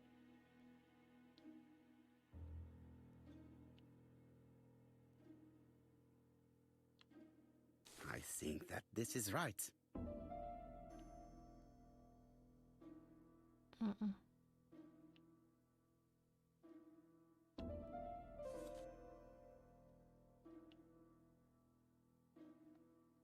Das passt doch nie im Leben so.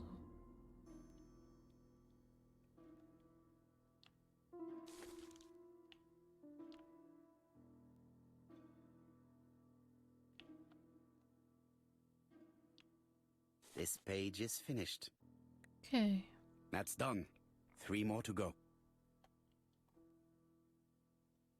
Ja, das kriege ich gerade noch so hin, dem Rätsel. Ich liebe so Sachen zusammen zu machen.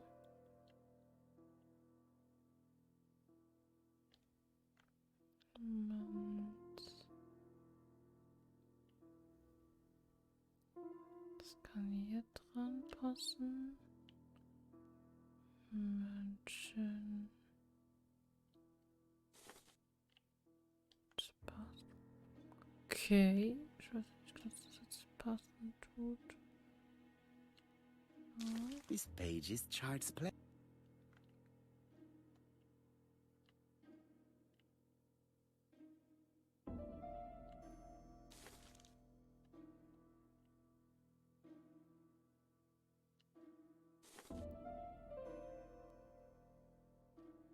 This page is finished. Auch fertig? And that's 2 done. It's easier than I thought. Ja, ich mache das ja auch hier alles.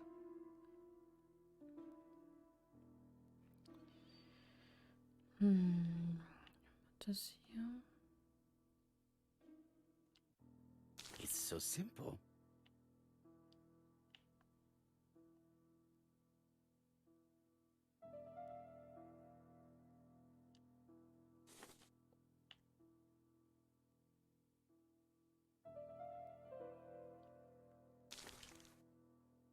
Ich habe das ja aus dem True Fair, deswegen kann ich das irgendwie. Wer war das hier? Was kommt hier irgendwie rein?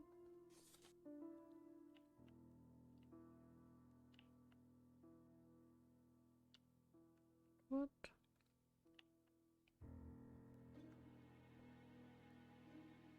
This page is finished. Okay. Only one more. Keep going. Noch eins.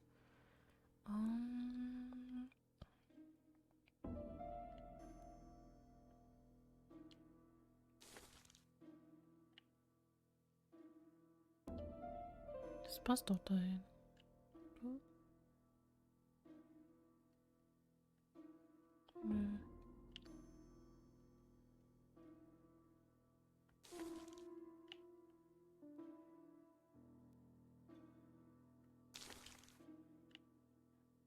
Das kommt dann hier hin?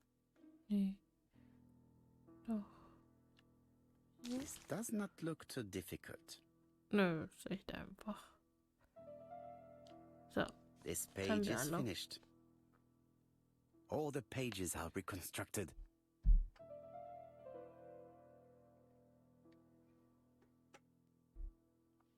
Jetzt.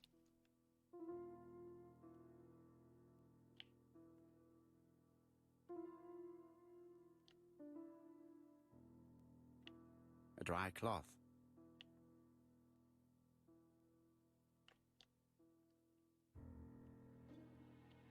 A bottle of solvent.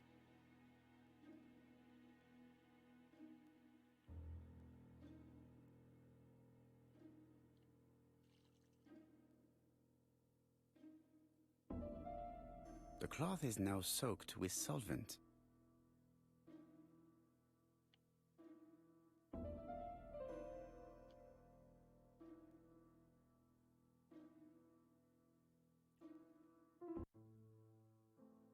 Got it! Make a note, Hastings, make a note. Mrs. Alice Asher, shop owner in Andover. Tracheitis, hemoptysis, prescribed laudanum. I got it. Look. Poirot, where on earth did you find these files? On a fire at the bottom of the garden at Comside. All right, but where did the person who burned them find them?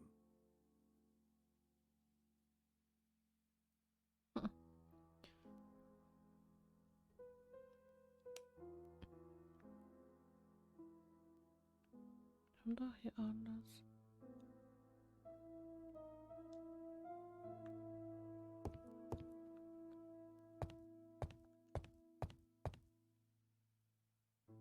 Ach so.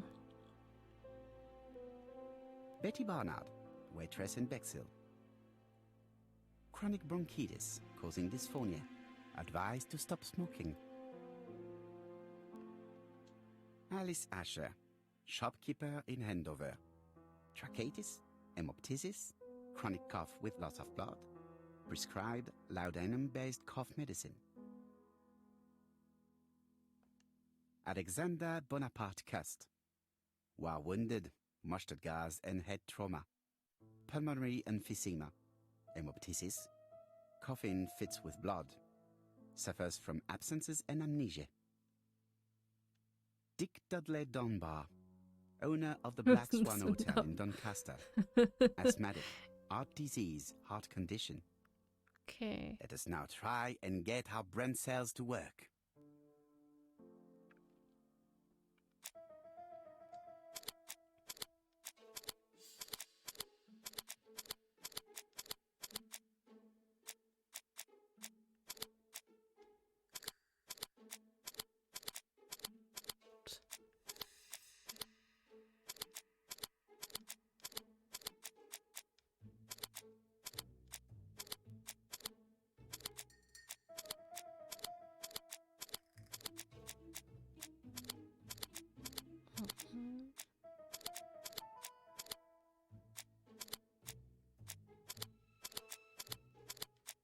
Das. Die Dokumente stammen aus Dr. Clark Patientenakten. The Codex. burned documents are medical records, and without a doubt, they come from Clark's archives. First of all, because all the patients have throat conditions. And secondly, their name starts with either A, B, C, or D, and it is precisely the files that match these letters that have been tampered with. But why burn these files? How come the names of the 2 victims appear on them? And who are the 2 other patients? These are very good questions. Ans Telefon gehen. Lang, lang.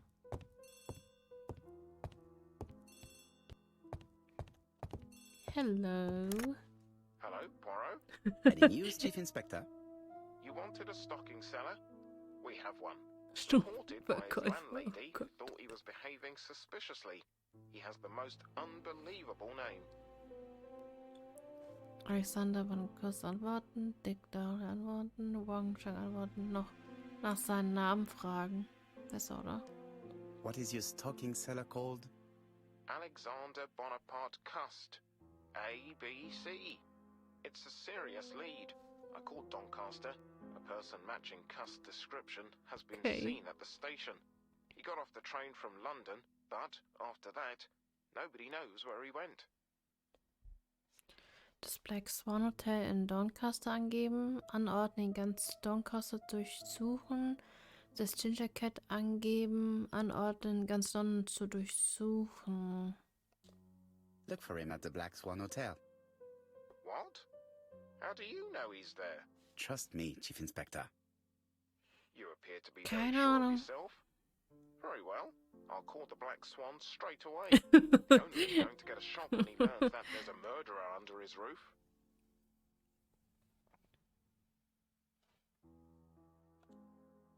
Do your best, Jap. You can count on me. Ob es richtig war? Keine Ahnung. Hastings, everything is at stake. With a little luck, our main suspect will soon be under lock and key.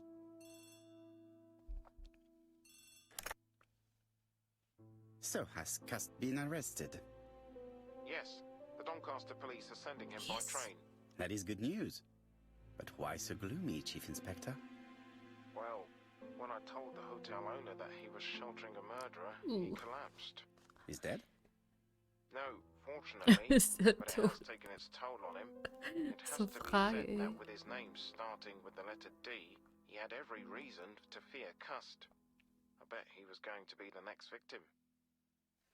Zugeben, Donbars Patentakte zu erkennen.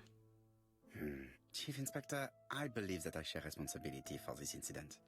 What do you mean? I saw Mr. Dunbar's medical records. His heart was weak. I should have warned you. It's very honest of you to tell me that, Poirot. I appreciate your gesture. Please keep me informed of his progress.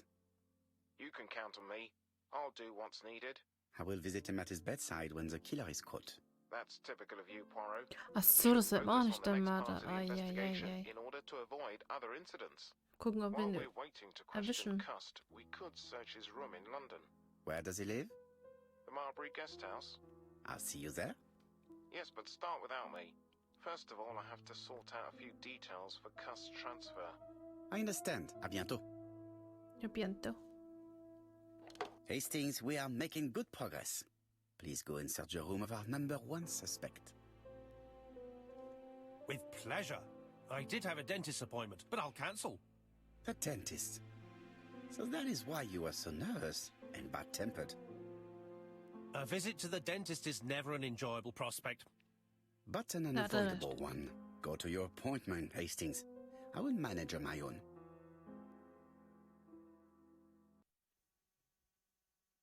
Brieföffner Gold. To Marbury Guest House, please.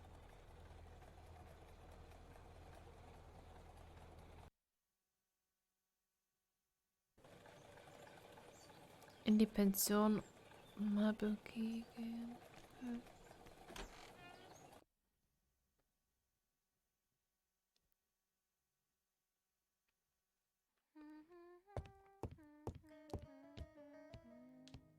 I should check the register. Mrs. Marbury may have been hiding something from me.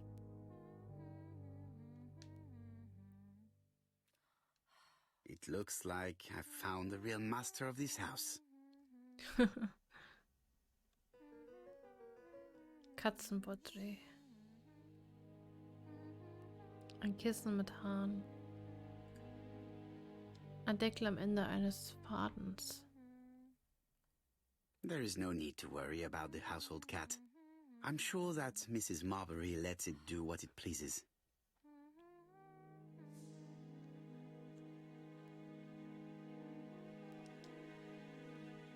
How do you do? You must be Mr. Hercule Poirot. Chief Schnauzbart. Inspector Down told me that you might be Zur coming. Belohnung. Ihr sagen, dass sie eine große Hilfe ist, sich darüber ärgern, dass sie Kartoffeln schält. Aha, Madame, you may be of valuable help to me. It would be my pleasure to help you. Will there be some journalists there as well? I think you might even be interviewed. You are key witness. I've suspected him for some time, but he appeared so harmless. Oh yes, sometimes he got angry and waved his arms about. But even then, he wasn't frightening. And he was as gentle as a lamb again immediately afterwards. It was only this morning that I understood. He told me he was going to Cheltenham, but my daughter saw him at Euston Station. It's not the right station.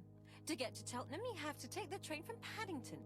And what's more, Mr. Cuss left behind an ABC with Doncaster underlined. As you can imagine, when I saw that, I called Scotland Yard. Ihr gratulieren zu ihrer Beobachtung. Sie fragen, warum sie von dem ABC-Kursbuch wusste. One moment, please. How did you know that Cust had underlined Doncaster in his railway guide? I went and had a look in his room. I see. Do you make a habit of searching through your lodger's belongings? Well, what are you going to do later? I bet you're going to poke around his room too. Tell me, did you have any other reason to suspect Mr. Cust? He's rather queer. He talks to himself. He has a bad cough. Because of the war, he says. And then he was in Churston when that millionaire got murdered. I found his train ticket when I washed his coat. He didn't want me to wash his shirt. He washed it himself. But I did see big brown stains on it. Sie fragen, ob es Blut war. Fragen, wo die Flecken waren. Do you think it was blood? It might have been. Cust used to travel for his work. Is that correct? Yes, although he was unwell on trains.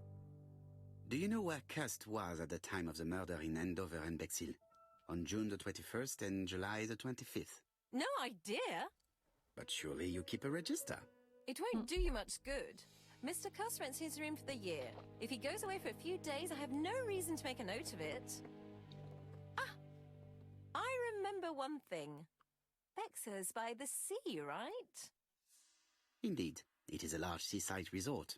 Well, as it happens, at the start of July, Mr. Cuss asked me to repair his bathing dress. Suspicious, huh?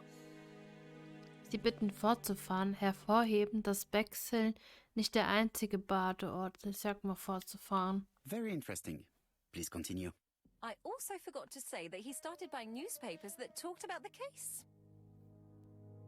Nach Details zu den Zeitungen fragen. Fragen, wann er die Zeitung gekauft hat.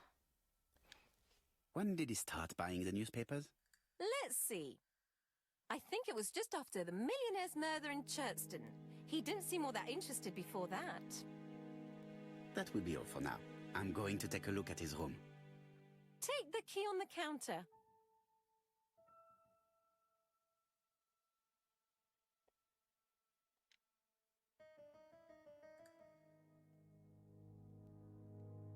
I don't think my register will help you. Mr. Cuss rents his room all year. If he goes away for a few days, I have no reason to make a note of it.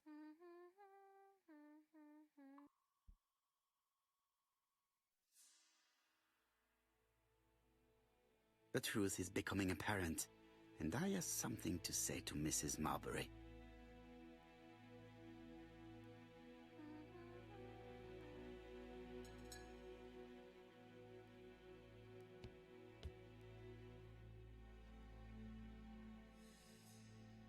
This woman appears to be in a bad mood.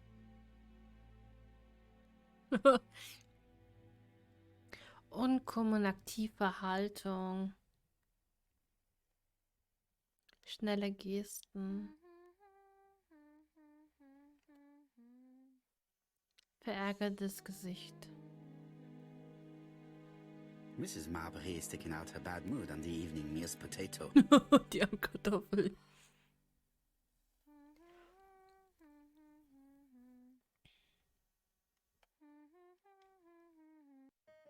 Mrs. Marbury, if I am to believe the register, you rented room 306 to a certain Mr. Fishman on the day of the Bexhill murder. Room 306 is Cust's room. Can you explain yourself? If I did, it was because Mr. Cust wasn't here. What about it?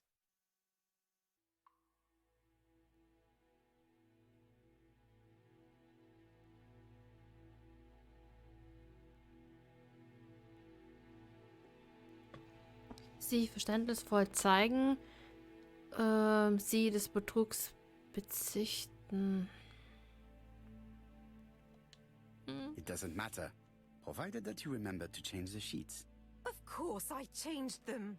I keep a nice clean establishment. I'll have you know. Wie gemein. Okay. Mrs. Berry befragen. Die habe ich doch.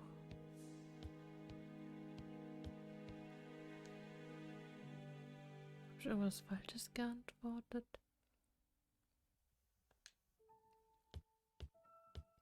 There is no need to worry about the household cat. I'm sure that Mrs. Marbury lets it do what it pleases.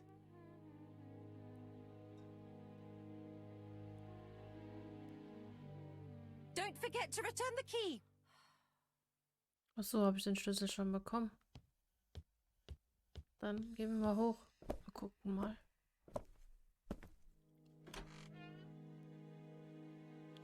Fürs Zimmer durchsuchen. Okay, let's do it. How awful. This place is a real mess. Chaos? Das nennt der Chaos? Leicht verschobenes Bett. Vernachlässigter Mantel. Nicht aufgeräumtes. The least we can say that Mr. Cust is not very concerned about order and balance.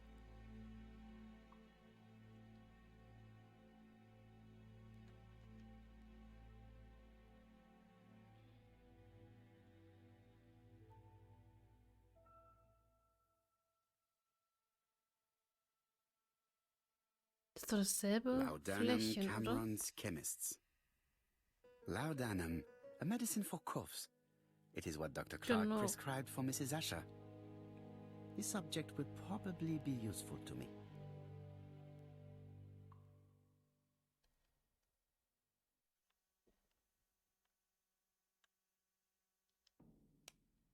Sie hat gesehen, wie Alexandra Bonaparte Kuss sein mit Blut bedecktes Hemd gewaschen hat.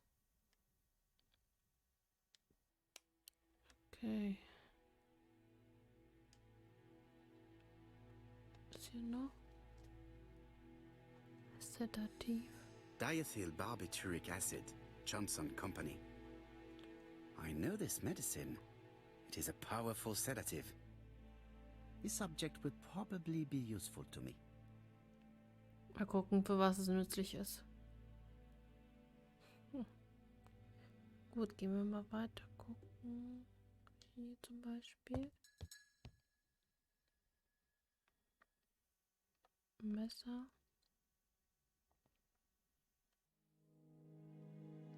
A long-bladed knife, a murderer's weapon. This subject will probably be useful to me. Es sieht ein bisschen aus wie das Messer, was fehlt, aber ich bin mir nicht sicher. Okay. Jetzt haben wir hier das Buch. It's an ABC.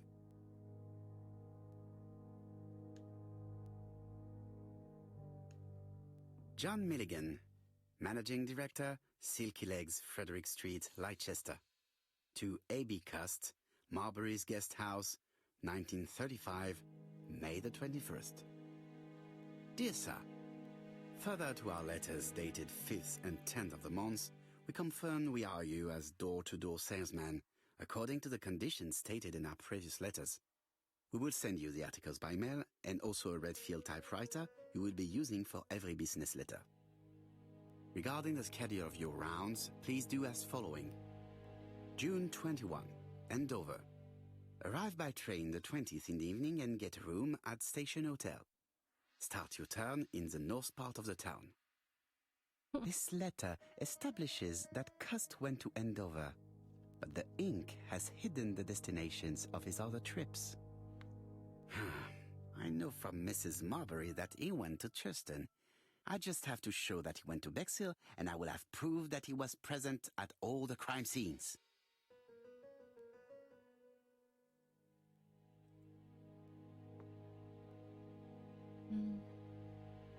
Did Cust drop it when he opened the window, or was it Mrs. Marbury while she was cleaning?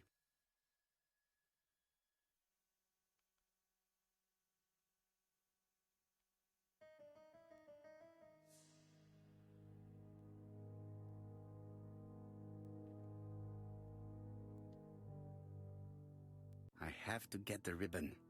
How am I going to do it?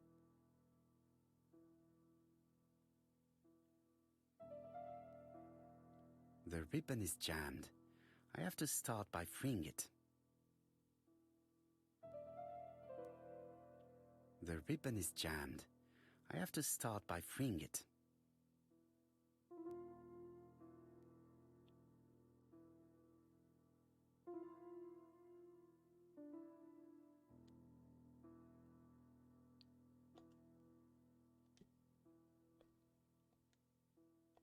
Warum nimmt er mal den Schlüssel?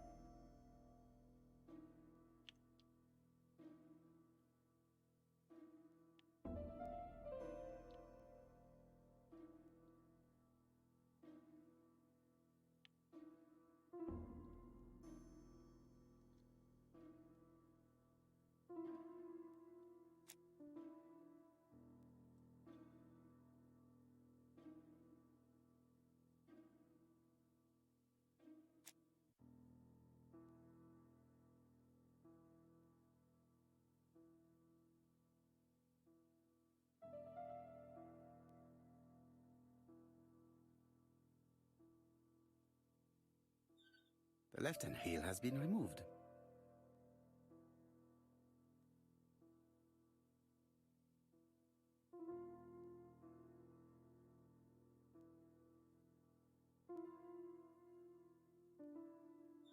The right-hand heel has been removed.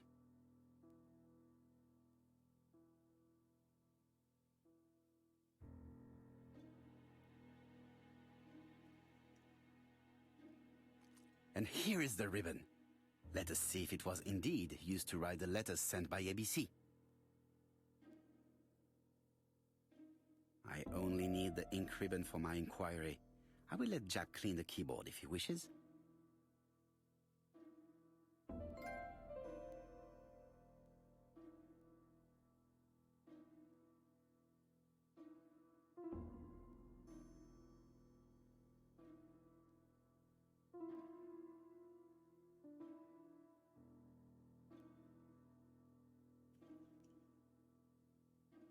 And here is the ribbon. Let us see if it was indeed used to write the letters sent by ABC. I only need the ink ribbon for my inquiry. I will let Jack clean the keyboard if he wishes.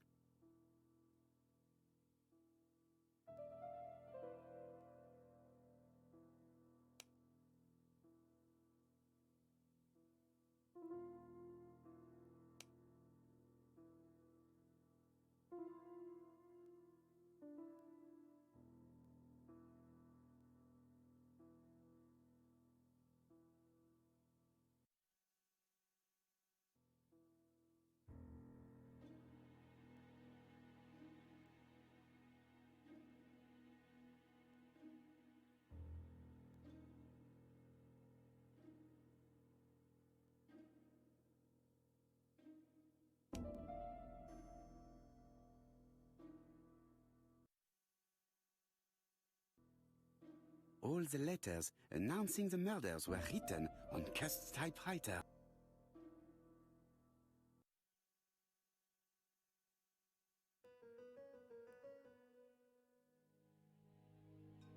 Cust is parsimonious.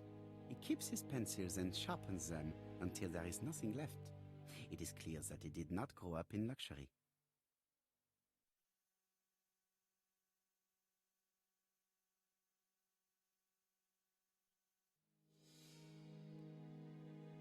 War of 1914-1918. Ups, jetzt haben wir es geschafft. By the King's order, the name of Corporal A.B. Cust, Devonshire Regiment, was published on the London Gazette on May the 10th, 1918, as mentioned in a dispatch for gallant and distinguished service. An army dispatch, wounded on the Somme front, victim of a gas attack. Corporal Cust greatly deserves his distinction.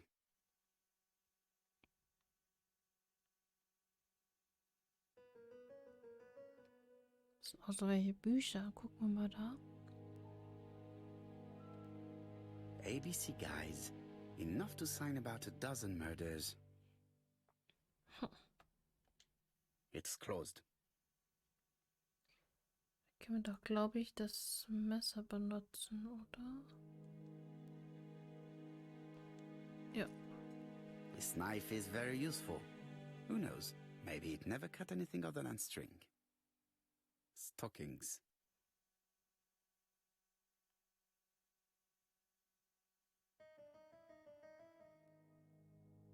Was wird hier noch?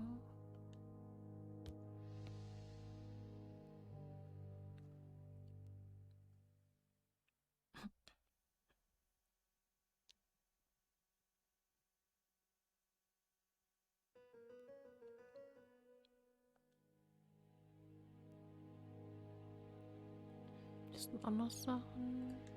Most probably the basting dress repaired by Mrs. Marbury's expert hands.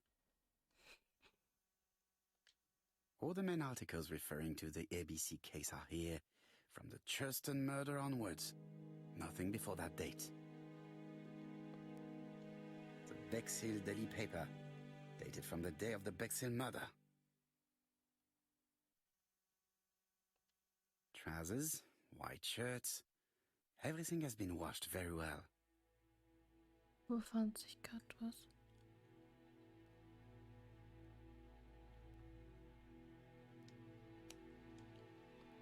Okay. Das soweit jetzt alles durchsucht. Was fehlt denn ja noch?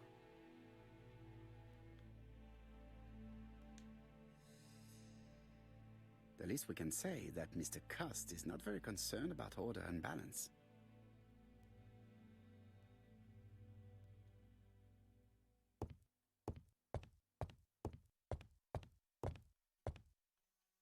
Habe ich das schon? ABC guys, enough to...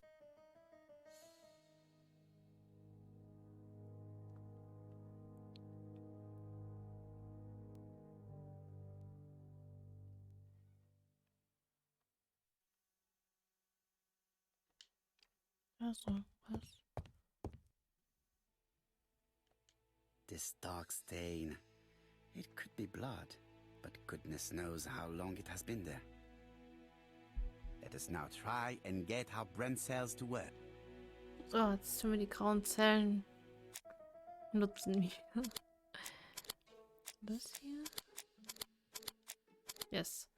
Cust war am Tag des Verbrechens wahrscheinlich in Bexhill. The register shows that Cust did not sleep at the guest house on the day of the murder. Where was he? Bexhill. The Bexhill paper reveals it. Cust bought this newspaper in Bexhill on July the 25th. No use continuing the inspection of this room.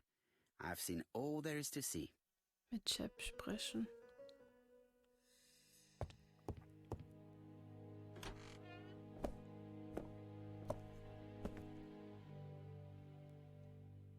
Goodbye, Mrs. Marbury.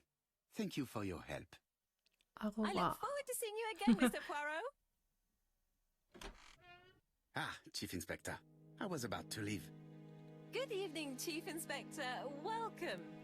Please excuse me, I must go to the kitchen. I'll leave the key of Mr. Cust on the counter.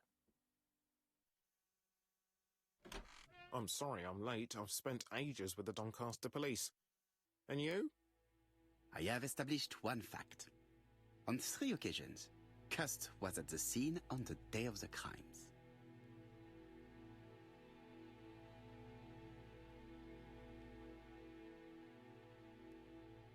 Mit Chef sprechen. Los geht's. I've listened closely to what you have to say, Poirot. For me, there's no doubt Cust is guilty.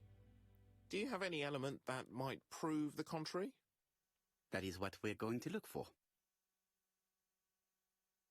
Let us now try and get our brain cells to work. Wieder Grauzellen. Okay, wir haben mal das. Dann brauche ich mal das.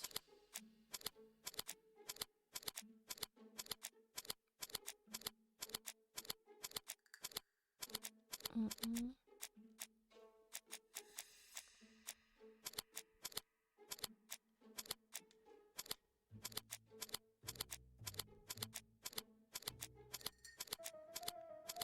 Mhm.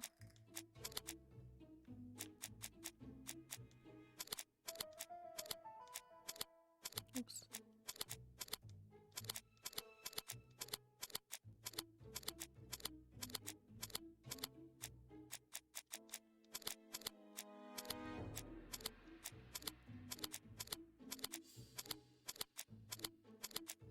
Mhm.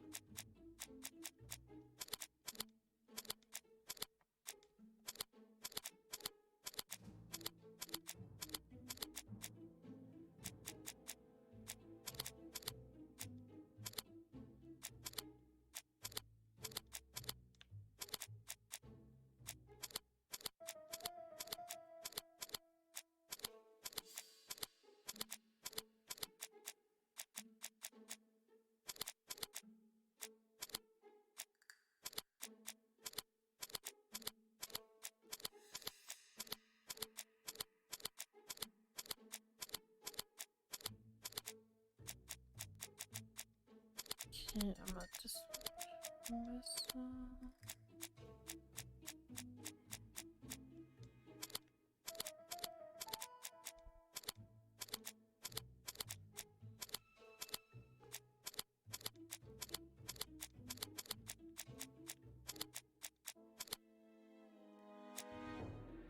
Blut verschmiert.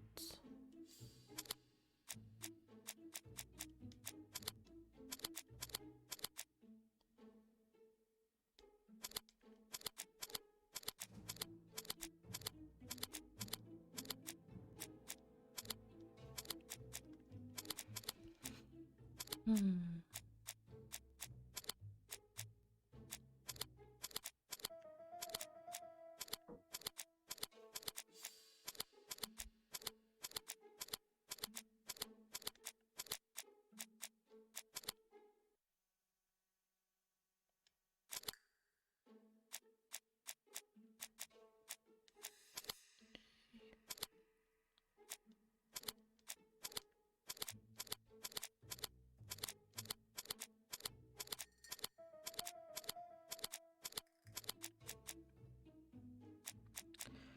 Warte mal. Gus war an Justin am Tag, als Zirkle ermordet wurde. Hm.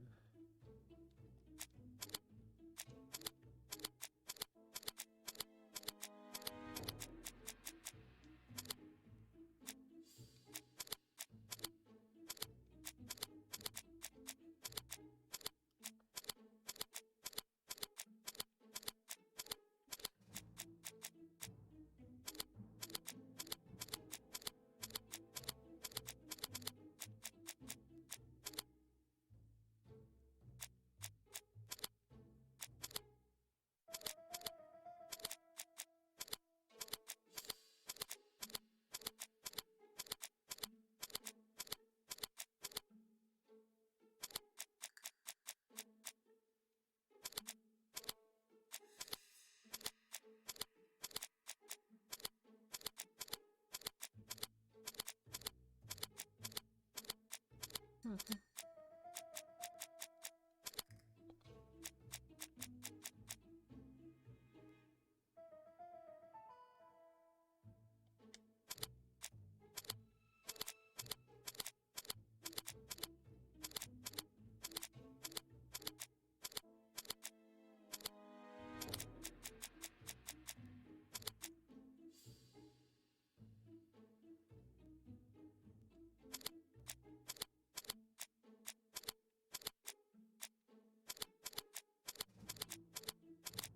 Ah.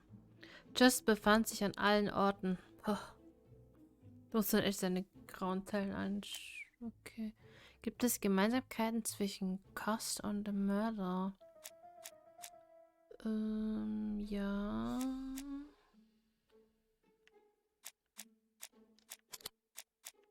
Da, so.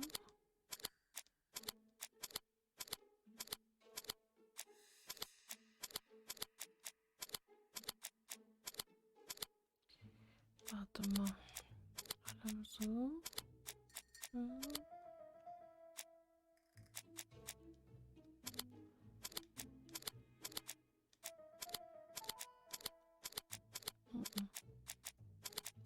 Bücher.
Buch.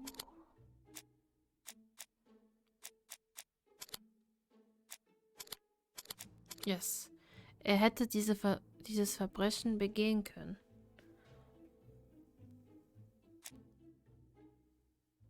Oh, noch eins. Ist Kastverhalten verdächtigt? Yes. Schuldig. Ich sag ja, er ist irgendwie verdächtigt. The evidence against Cust is overwhelming. His presence at the scenes, the knife, the blood-stained shirt, the ABCs in a box. C'est vrai. However, the blood Mrs. Marbury saw on Cust's shirt may have been his own. According to his medical records, he suffers from hemoptysis. The murderer cut Sir Carmichael's throat from behind, and the blood spurted outwards.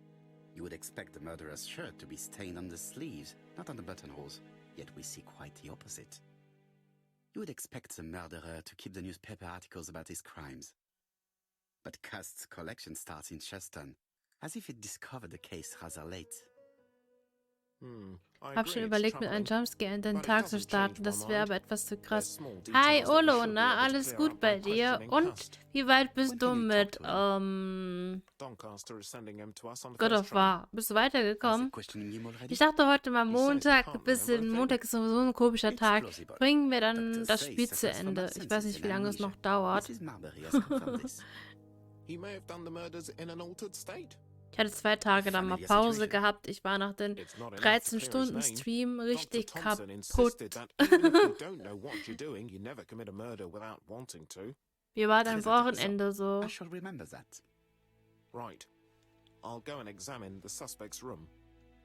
Chief Inspector, I took the liberty of removing a few clues Mit to Jumpscare. Oh je. All right, we'll discuss them tomorrow. In the meantime, I'm going to see if you've missed something.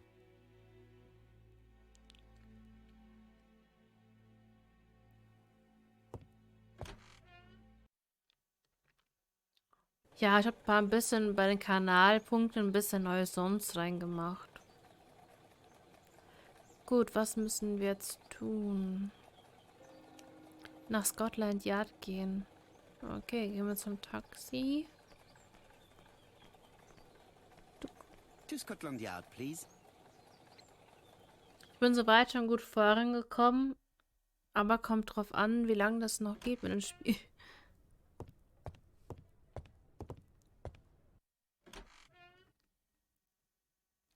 circa 12 Stunden gespielt. Ich denke mal circa 50%, aber geht stets weiter. Ja.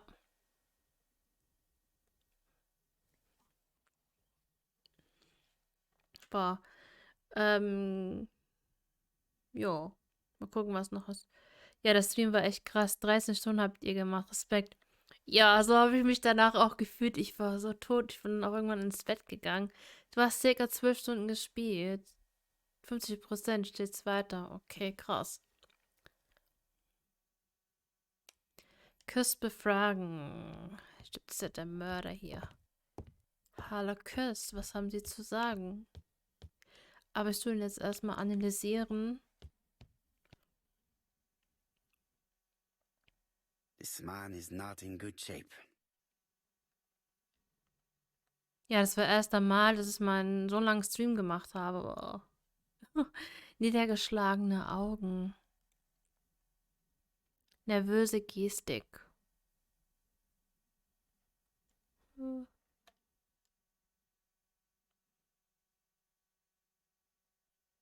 What do you want from me? Was wollen Sie von mir? Hey, warte. Gibt's da noch irgendwas?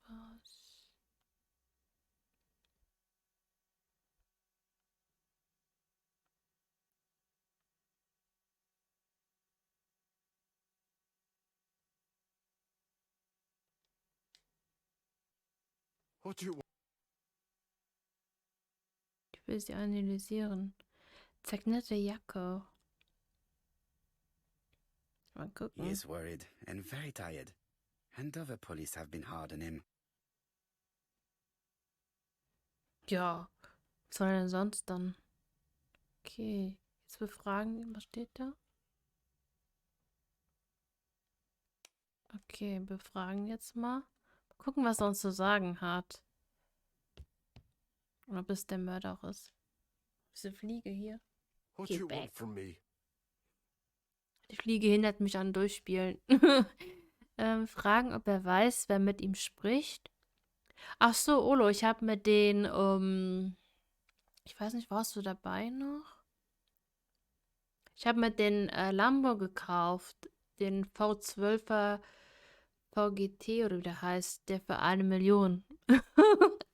Dann habe ich noch, gestern habe ich mir noch einen Wagen gekauft. Das ist so ein Sagato oder keine Ahnung, wie der heißt. Und dann haben wir noch einen geholt. Boah, wie hieß der? Da gab es noch einen, der ist extrem schnell. Ich frage mal kurz.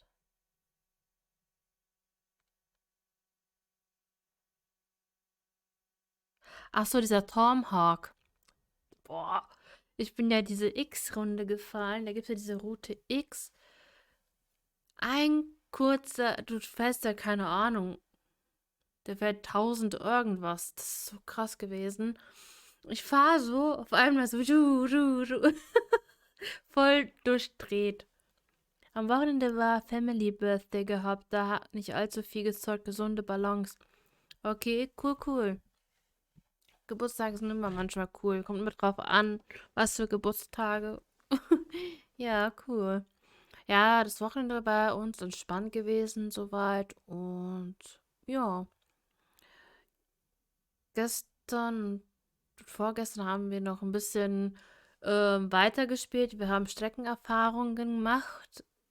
Und ja, sind eigentlich gut vorangekommen. Es fehlen immer noch Streckenerfahrungen bei Gran Turismo und was fehlt noch? Und Missionen haben wir noch zu tun. Und ja, ich wusste gar nicht, dass ihr so Racer seid. Doch, doch. Also wir haben auch schon Sports gespielt, Gran Turismo Sports. Aber wir haben das nie gestreamt, deswegen. Aber ich spiele ja auch Need for Speed Heat. Ich war schon immer so gerne so Racer-mäßig. Also mein erstes Racing war ja dieses, ja, genau, Kilometer pro Stunde. Also auf jeden Fall ein cooles Auto. Und ja, was habe ich noch? Warte. Ja, Need for Speed Carbon war ja sowieso mein erstes Racing-Game, ja. Und seitdem mag ich das echt. Fragen, ob er weiß, wer mit ihm spricht, sich vorstellen, fragen, wer ist. Wir stellen uns erstmal vor. Wir sind erstmal nett. Good day, Mr. Cust. Good I am day. Hercule Poirot. Ah, you're the detective. Über die Briefe sprechen.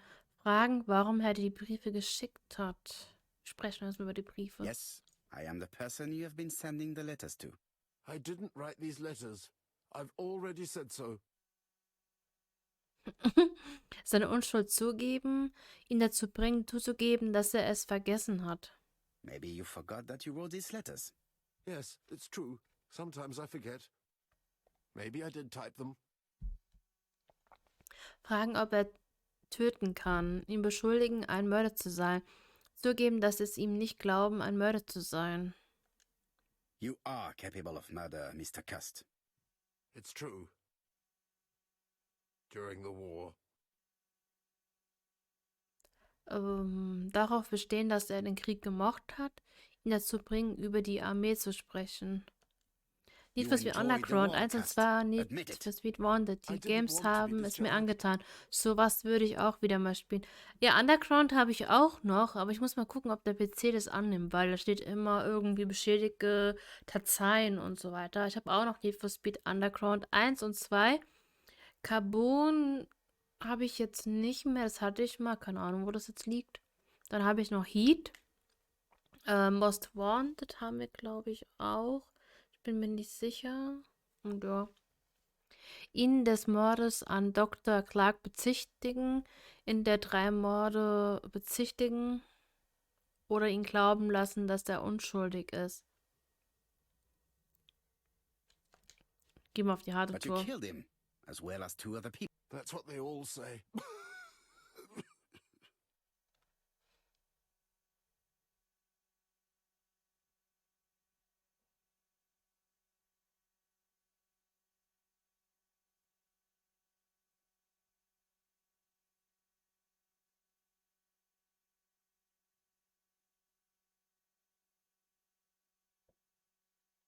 Ihn fragen, ob er zugibt, in die 3 Städte gereist zu sein. Sagen, dass es Zeugen gibt, die ihn in 3 Städten gesehen haben. Keine Do you Ahnung. deny being at the scene of the crimes? So? There was no harm in being there. It was only for my work.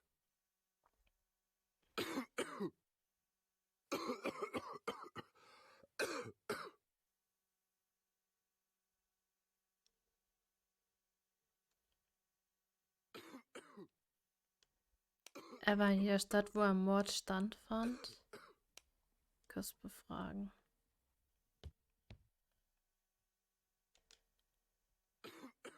He is in no state to reply.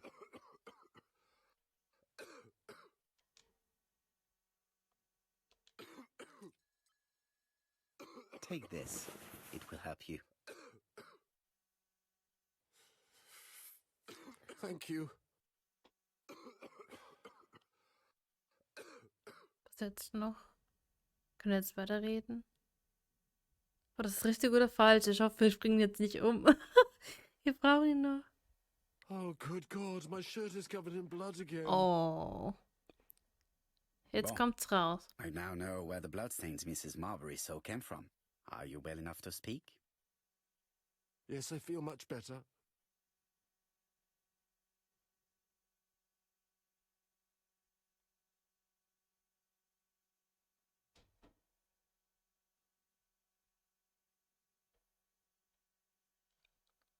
Ihn fragen, ob er zugibt, in die 3 Städte gereist zu sein. Sagen, dass es Zeugen gibt, die ihn gesehen haben.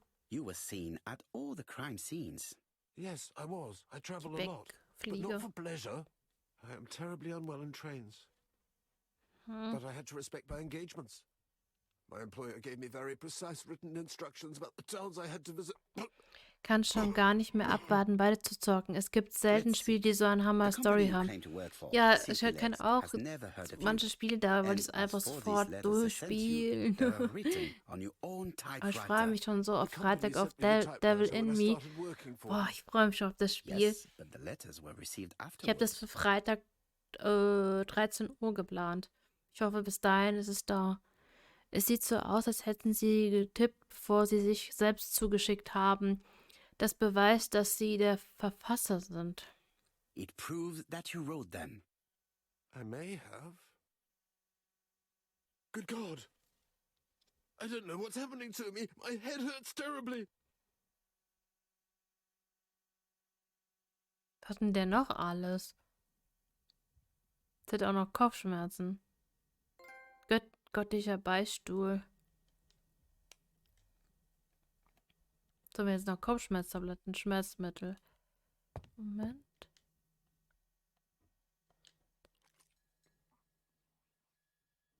Take this. It will help you. Hier haben ganze Medikamente da.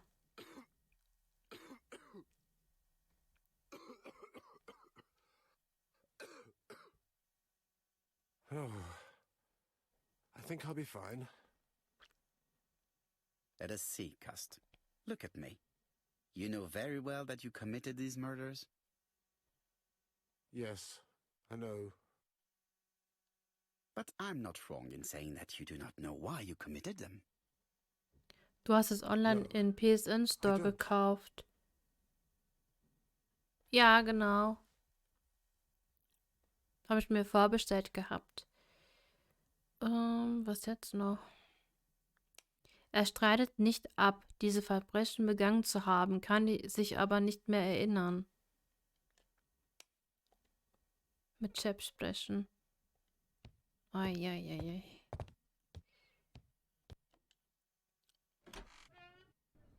And what conclusions have you drawn? Plenty.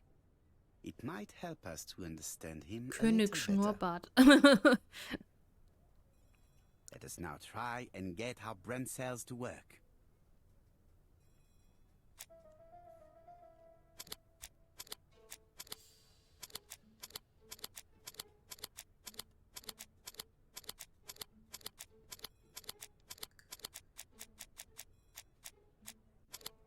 Dann wird es direkt um 0 Uhr freigeschaltet. Die Frage ist nur, ob man es vorab downloaden kann, um es direkt spielen zu können, wenn man das will und kann. Okay.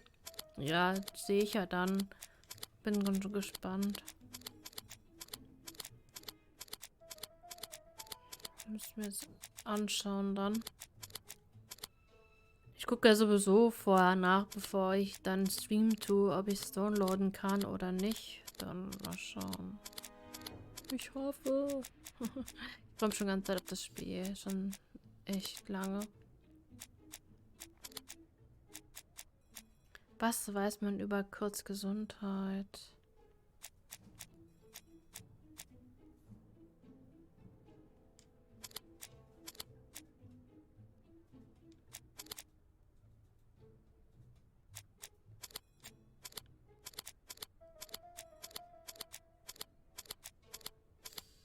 Bluthusten.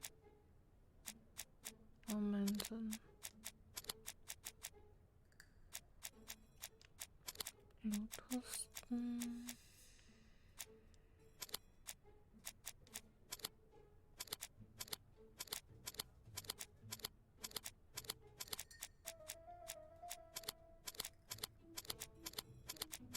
Ich brauche einen kleinen Anhaltspunkt, sonst wird es hier gar nichts.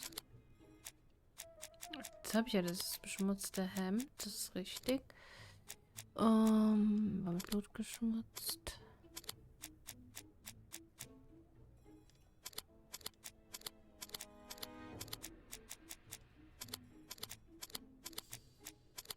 Mhm.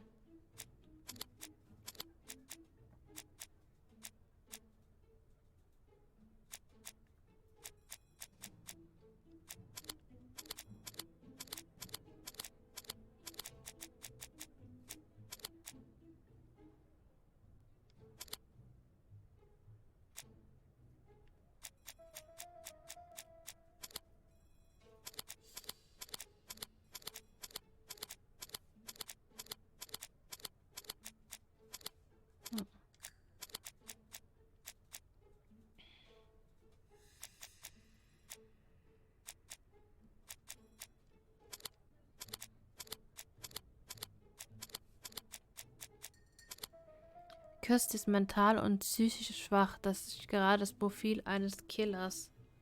Wer weiß das?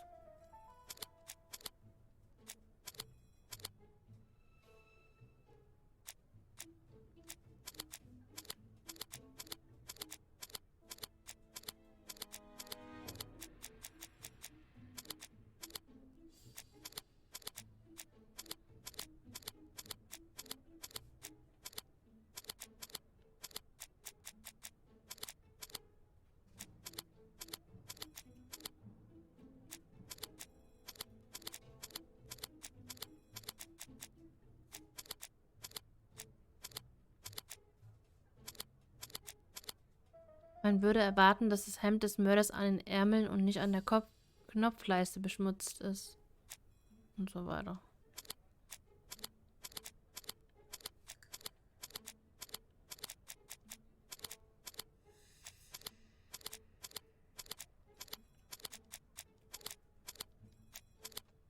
Man kann sich seiner Schuld noch nicht sicher sein.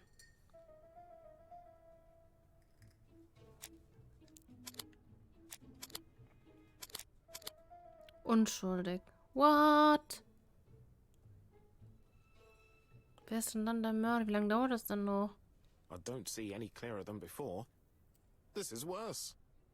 There is one point to highlight. C'est curieux. Cust admits that he killed, but he does not know why. What did Dr. Thompson say? Even if Cust killed while in an altered state, it still must have been his deepest desire. He must have had a motive. 15 Ego-Punkte. Let's keep it simple. Never mind his motive. He confessed. But you see, he can confess to anything and everything. He denied the murders and then confessed to them. He confirmed that he never typed the letters. Then, with great ease, I managed to get him say quite the opposite. Come on, he behaved like a guilty man. He lied to his landlady. Because deep down he believes himself guilty. From the papers, he noticed that he had always been at the scene of the crimes. He must think that he killed and then simply forgot what he had done. How can you be so sure? Let us look at his psychological profile. You will understand my point of view. Let us now try and get our brain cells to work. Okay. Gefeuert als Detektiv. Krass, oder? Brillant.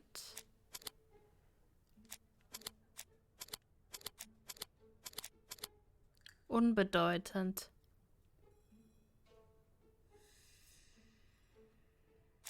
Selbstsicher. Beeinflussbar.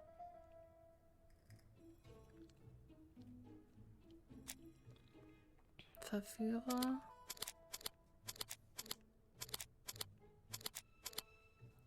Ohne Scham.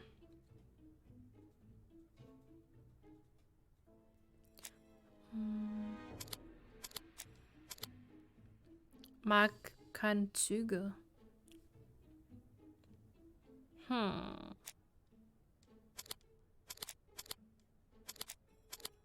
Kalt. Das passt schon mal zusammen. Und das ABC-Kursbuch hätte ich dann Mr. Escher und Mr. Fraser verdächtigt, indem er Mörder seiner Verbrechen unterschrieben hat. Sagt er dafür, dass man nur ihn beschuldigt. Auf gewisse Weise ist das sehr großzügig von ihm. Großzügig. Der Bart geht halt einfach nicht französischer. Ja. Geizig. Ist heute echt wieder so dunkel. Das ist echt krass heute. Und ziemlich kalt. You see? Cust's character is quite the opposite of the murderer's. But if he's a madman, can we really talk about his character? You know very well that our murderer does not behave like a psychopath. Apart from the signature, there is no ritual repetition in the choice of victims. Very well. You're right, as always. So, we have no confession, no culprit, no suspects, nothing. And all that after 2 months of inquiry? What should I do? Have faith. Just give me 24 hours. Ja, wie lange denn noch? Herzlichen Glückwunsch, die Belohnung zu Ihnen. Sammlung Neuronen. Nach Hause fahren.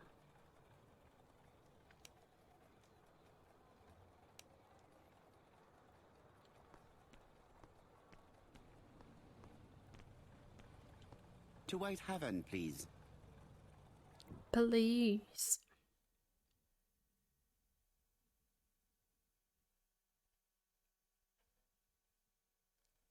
Ich hoffe, ich kriege das Spiel heute zu Ende. Cust's arrest is a great success for you, Poirot. It's all clear now, except maybe one or two details. Details. Eigentlich schon ganzes Ah, Wochenende ist schon so The komisch. devil is in the details. Okay, as we say. gestern war ein bisschen Sonnenschein, aber Excuse heute me? wieder so, da wird man gar nicht wach Patience, irgendwie. Hastings. Everything will be clear once our guests arrive. Best be prepared. Slip a revolver into Es ist your aber auch pocket ganz schön before you kalt. do. Also wir haben jetzt 10 Grad, aber heute Revolver? Morgen war es Poirot, 1 what are you Grad afraid of? plus Grad mal. Trust me, Boah. it is important you carry a weapon for this meeting. I will lend you mine. What about telling me what you have in mind?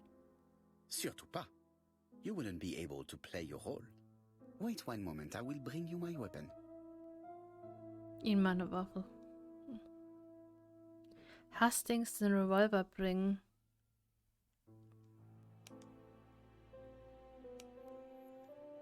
Ja, wo ist denn der Revolver?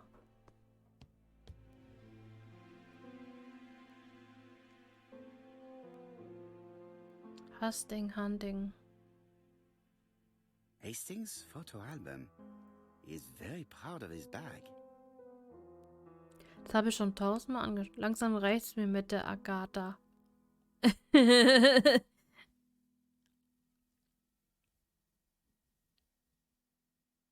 Churston, Devon, population 500 inhabitants. Ja, Colony of diese trains. Rätsel. Ich hoffe, London, es kommt kein Churston, Rätsel mehr. Ich hoffe, Trains of ich habe alles ist London, erledigt. 6:45 p.m. Newton about 11 a.m. Churston, 11:45 a.m. London, 11:45 p.m. Newton about 6:08 a.m. Churston, 7:15 a.m.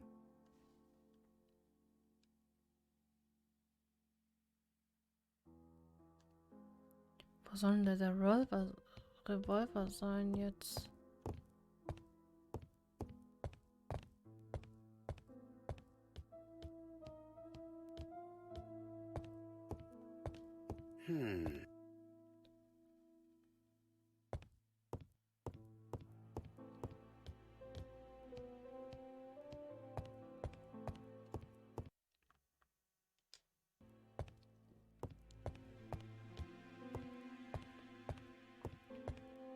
The white ammunition Ach so, are blank da. cartridges. The others are real bullets. The Bullets. revolver is loaded with blanks. I still have time to choose real bullets. The revolver is loaded with blanks. I still have time to choose real bullets.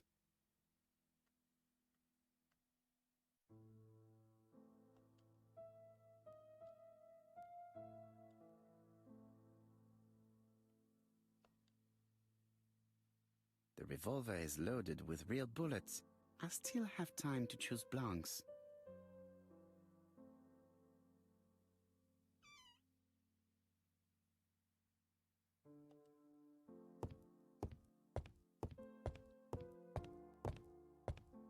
What about telling me what you have in mind? Surtout pas. You wouldn't be able to play your role. Wait one moment, I will bring you my weapon. Ich habe ihm doch seine Waffe gebracht.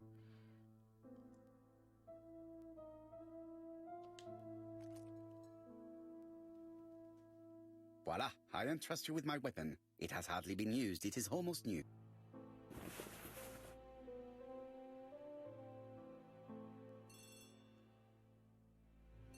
Telefon.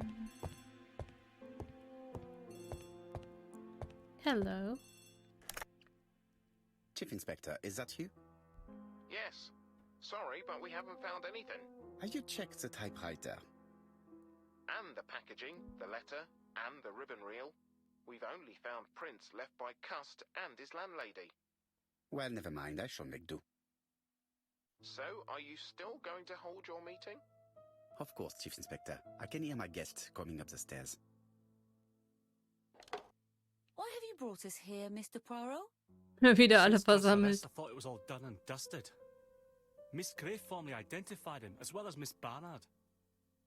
Yes, and the stockings he sold are of the same brand as the ones found at my aunt's. This is all true. However, a case is not closed if some questions remain open. And one question is, why did the murderer send me his letters?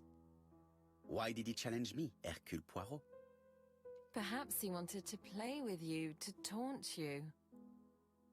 Xenophobia? Maybe he didn't like you because you're foreign. I may be wrong, but maybe by provoking you, he was looking for glory? All these theories should be studied. Let us now try and get our brain cells to work.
Yes. Er hat den Fehler fortsätzlich gemacht.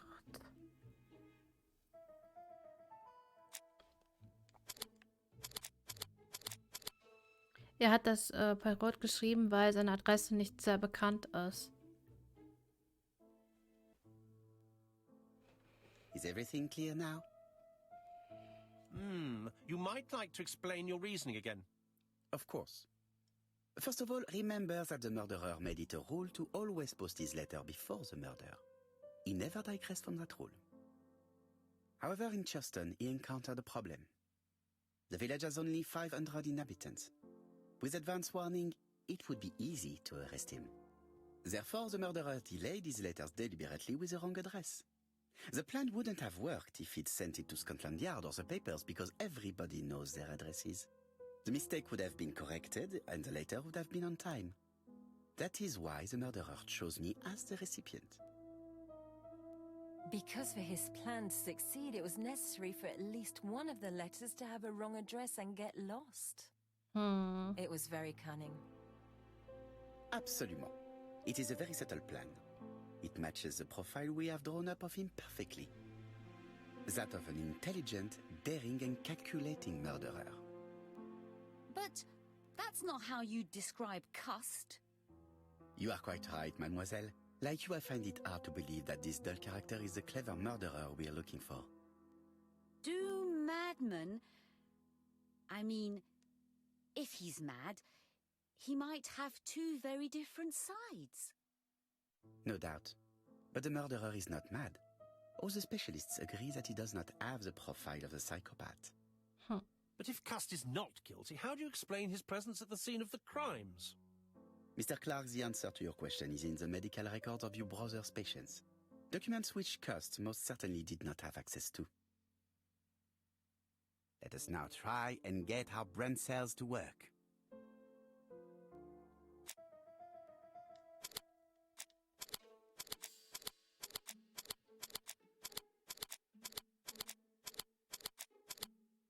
Cust ist mental fragil und manipulierbar.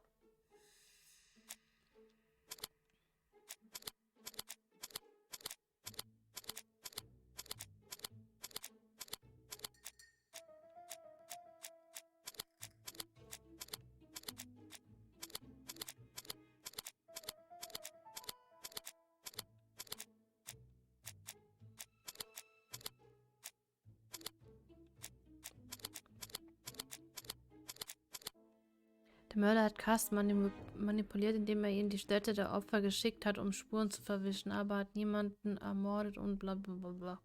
Dr. Clark's patient's Geht immer so records schnell weg. provided a very useful list of potential victims, sorted by alphabetical order. The killer definitely used it, explaining the fact that all the victims were former patients of the doctor. It is this fact that clears Cust once and for all, because he never had access to these records. So how did he happen to be at the scene of the crimes? Either the murderer sent him there, or Cust was following him closely.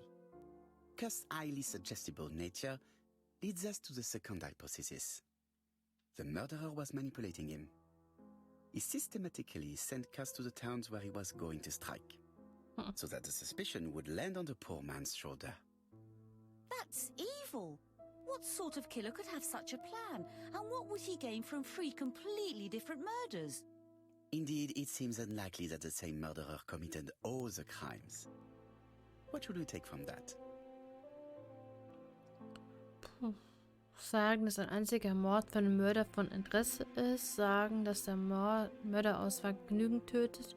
Sagen, dass der Mörder Spaß am Morden gefunden hat. Sagen, dass es 3 Mörder gibt. There is not one murderer, but 3 accomplices. Denke ich mal who all 3. used the same scenario. Do you mean that 3 murderers with quite different aims joined forces to create a smoke screen? Here's another question. Is it still necessary to find a motive for each crime? And the one in Andover poses problem. Why was poor Mrs. Asher killed? Indeed. It would be best to forget the theory.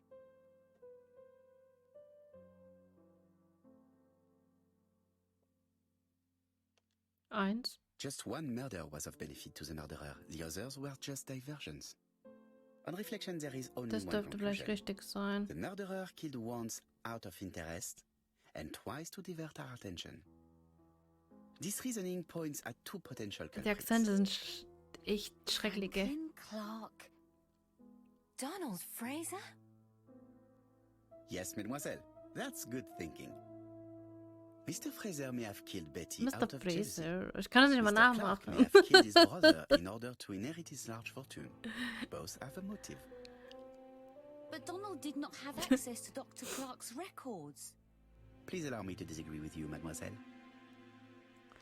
Erläutern, dass Donald bei Dr. Clark in Behandlung war. Erläutern, dass Donald in Houston war, um sich zu erholen. Erläutern, dass Donalds Agentur für Clark gearbeitet hat. Ich sag mal 1. Donald, too, has been treated by the doctor. Vielleicht. You're quite wrong, Mr. Poirot. Ja. And it shouldn't be difficult to prove. Oui, please excuse me. Oui, It was a oui. slip of the tongue. This is what I wanted to say. Donald, Sir Carmichael was one of your firm's customers. We found a Okay. surveyor's report among his papers that proves it. Prost. It doesn't prove that I went to Comeside. You could have done it. And you may have used the opportunity to take a look at Sir Oh, Carmichael's hallo records. Patrick. You think I'm guilty? You Guten Tag. or Mr. Franklin Clark. Wie geht's dir? Ich hoffe gut. ridiculous. Schön, dass du da bist. Both of you have a motive. The question is, which of you has the profile that most resembles the murderer? Let us now try and get our brain cells to work. Brillant. Mr. Fraser wohl eher mit Mr. Friseur. Brillant. Hallöchen.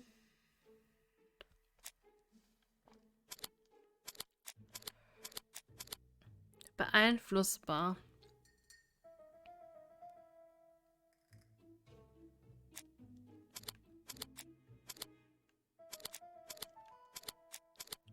Verführer. Jetzt trifft es schon ein bisschen aufeinander her.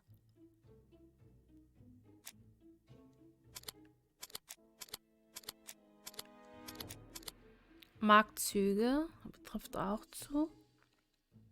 Sehr schön, das freut mich.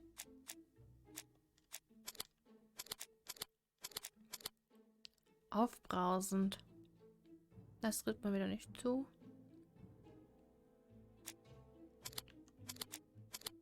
Großzügig.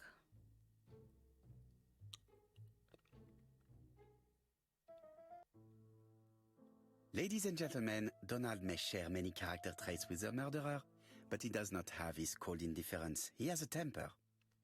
It is hard to imagine him planning anything. Also, jealousy is his motive, and crimes of passion are rarely planned. Ach, ach. Right, I suppose it's my turn to be subjected to the Der same Akzent ist echt scrutiny. lustig. Absolument, Mr. Clark. Seulement. Let us now try and get our brain cells to work. Boah, meine grauen Zellen sind schon gleich strapaziert hier.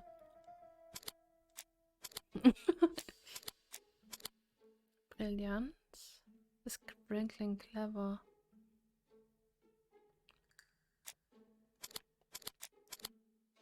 Selbstsicher?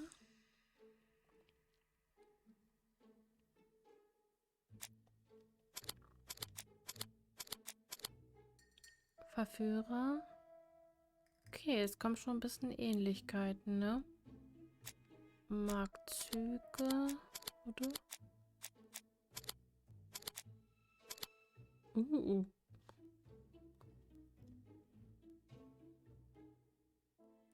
Jetzt kommt bestimmt noch kalt. Oh oh. Ist Franklin impulsiv? Kalt. Jetzt bin ich auch noch großzügiger. Vielleicht haben wir den jetzt.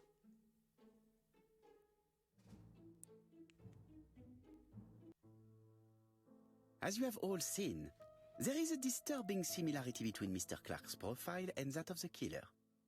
In actual fact, it is exactly the same. Mr. Poirot, your psychological studies are interesting, but your conclusions do not add up. Why would I have wished my brother's death? The inheritance is lawfully mine. I just have to wait. No, you had to act quickly. Sagen, dass Tora Gray ihn belästigte, sagen, dass Franklin ungeduldig war. Because of Miss Gray. Mademoiselle, although you haven't been telling the truth, there is no doubt in my mind that you would have found a way to marry Sir Carmichael after Lady Clark's death. For you, Mr. Clark, it was a disaster. If Miss Gray had children by your brother, you would not have inherited a thing. You realized the danger after reading several letters from Comside, especially one in which your brother opened his heart to you. Agatha. So you hurried home from China, and you took action. In truth, Cust was no more than a puppet manipulated by the real culprit. You, Mr. Clark. Such an imagination, Mr. Poirot. In fact, nobody manipulated Cust. The famous instructions he received by post. He wrote them on the typewriter. We know that for sure. Oh no, you know perfectly well. That is not true. Eh bien voilà, light has now been shed on the ABC murders. Your theories are ingenious, but you haven't any proof. One point to him. For the moment, I have no material proof. Either I admit to it, or I bluff. Ein Beweis erfinden, der in Alice Ashers Tabakladen gefunden wurde, in Bezug auf die Fingerabdrücke, die auf Custs Schreibmaschine gefunden wurden, lügen, sagen, dass die Beweise problemlos gefunden werden. Birg. One thing proves it. A carton of placed cigarettes you stole from Mrs. Asher and found at your home. You have nothing on me. You're bluffing, Mr. Poirot. Come on, Thora, there's nothing for us to do here. Don't touch me. Thora! I understand why you never wanted to lend me your new typewriter, and why you were searching through your brother's things. And the hole you dug on the moors. What did you hide there? The knife you used to kill your brother? All right. Well played. I lose. The game's up.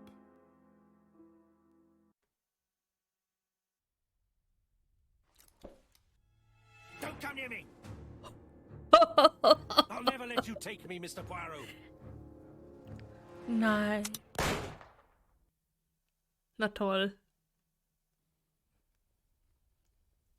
Das hat jetzt auch viel gebracht jetzt. Took the law into his own hands. Ja. He had no right. He should have paid for his crimes. I should have expected what he did. Come on, Poirot. Everybody makes mistakes. Ich hab was gesagt. Exactly. Oder wie? Hastings, if one day I sound pretentious, please whisper these 3 letters in my ear. A, B, C. They shall remind me that we all have our limits, even me.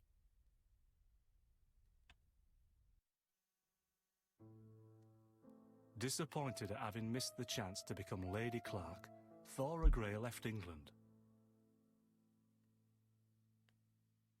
Donald Fraser and Megan Barnard married. On Poirot's recommendation, Mary Drower started to work for Lady Clark. The elderly lady's condition suddenly took a turn for the better. And a few months later, to Dr. Logan's great surprise, she was back on her feet again. According to this eminent physician, it appears to be an extremely rare case of spontaneous remission.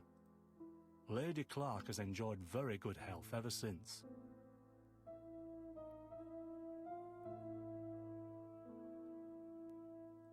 Journal. Oh my God! See. As for A.B. Cust, Das sag ich nur dazu. he made a great deal of money by selling his story to the press. And as for me, and with business booming, the Black Swan has become the #1 tourist attraction in the whole of Yorkshire, even more popular than York Minster.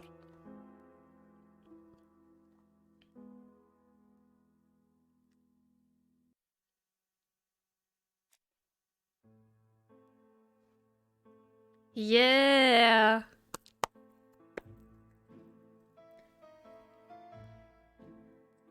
So. Jetzt ein Applaus. Ich hab's geschafft. Oh, Gott sei Dank.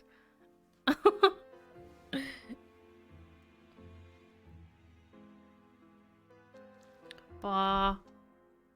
Ich hätte nicht mal dran gedacht, dass ich es heute noch schaffe, weil das hat sich irgendwie gezogen wie so ein Kaugummi, ey. Boah. Überspringen. Kommt noch irgendwas? Nee. Da fliegen immer die Ohren weg, ne?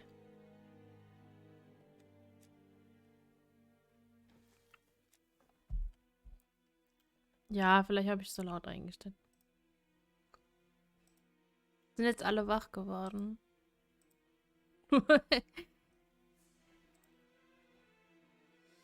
Boah, das ist echt laut. 100%, ey. Ich mach mal auf 50, das reicht. Von meinen Leute hier noch. Boah.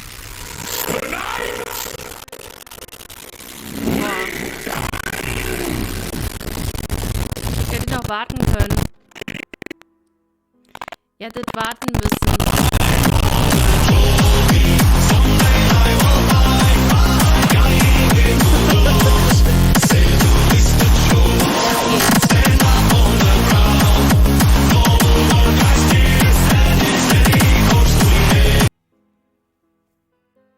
Der Applaus kommt nicht mehr. Ihr müsst warten kurz. Warte.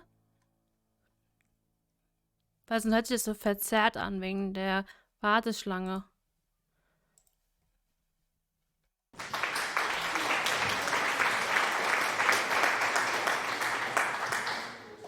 So, Dessen D87, ich habe das mal für dich gedrückt, weil bei dir kam es irgendwie nicht an. Ich glaube, wegen der Warteschlange. Aber danke, danke, danke, danke, danke. Puh. 100% habe ich sogar. EG-Punkte. 441 von 600. Ja, kann man sich sehen lassen, oder? Tatütata.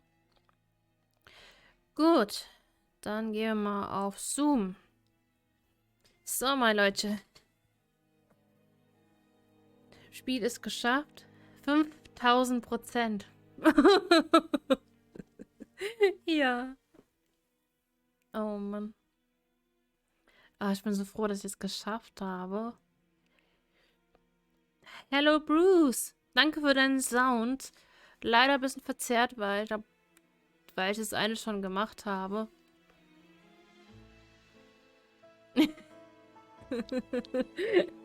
Party. Ja, neue Kanalpunkte habe ich jetzt gemacht, alles. Das habe ich auch neu. Jokers Lachen. Geht es? Nein, das geht nicht. Will nicht. Schade. Doch jetzt.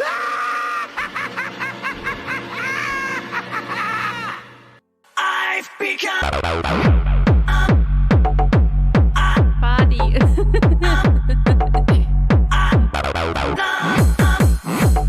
Jetzt wirst du es wissen, Bruce. Party hier.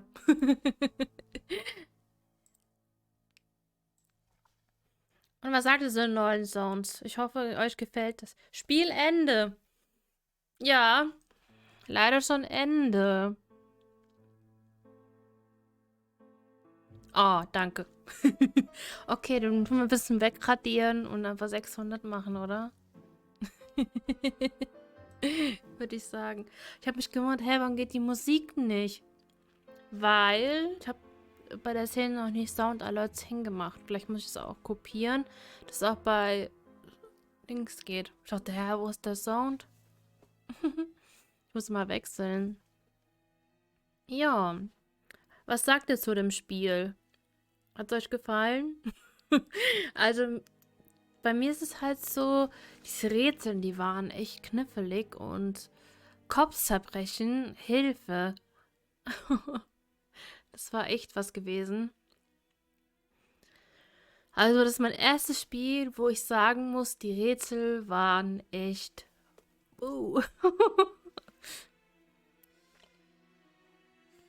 Und ja, morgen werde ich auf jeden Fall noch ein neues Spiel spielen. Das heißt The Conceal. Not bad, deutlich angenehmer auch. Das ist doch schön. Ja. Ja, für Montag ein bisschen so etwas ruhiger zu starten ist schon cool. Ja, morgen mache ich ein Spiel. Conceal heißt es. Das ist auch so Adventure-mäßig. Rollenspiel, keine Ahnung, irgendwas in der Art. Jetzt geht's ab hier. Und ja, mal gucken, wie das wird. Also um 11 Uhr werde ich wieder starten morgen. So coole Emojis hier. Cool. Okay. Warte mal, ganz kurz.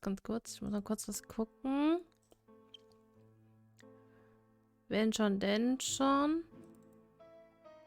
So.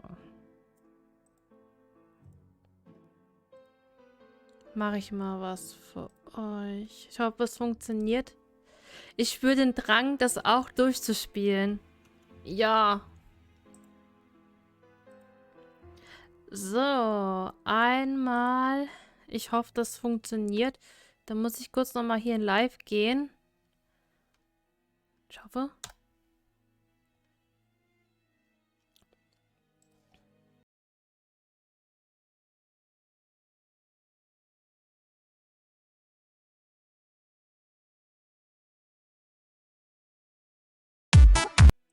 Und einmal noch an den lieben Olo. Schaut auch mal bei ihm vorbei.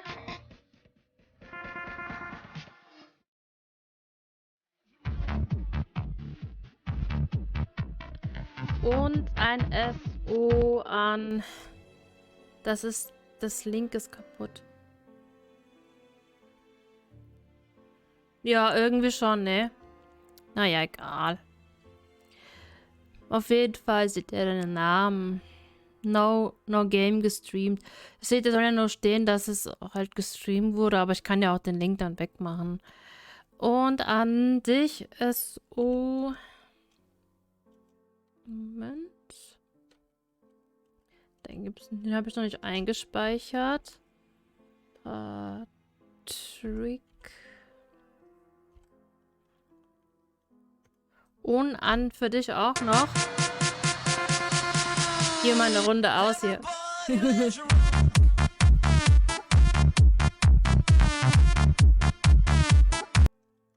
Und zu guter Letzt noch ein SO an Bruce. Dann haben wir anscheinend alle, oder? Geht es noch? Nee, gell? Jetzt hängt alles. Da kommt leider kein Song, Bruce. Schade. Aber schaut auch mal bei Bruce vorbei. Und ja. Freut mich, dass ihr alle da wart. Hat mich sehr, sehr gefreut an euch. Ja, sagen wir 4 oder 5. Dass ihr zugeschaut habt, freut mich sehr. Und ich hoffe, ihr seid morgen auch wieder mit dabei, wenn es dann mit Conceal weitergeht. Und bin gespannt, wie das Spiel ist. Ich hoffe, ihr auch. Ich wünsche euch noch einen schönen Montag noch, einen Restmontag. Und ja, dann macht's gut, meine Leutchen. Bis morgen.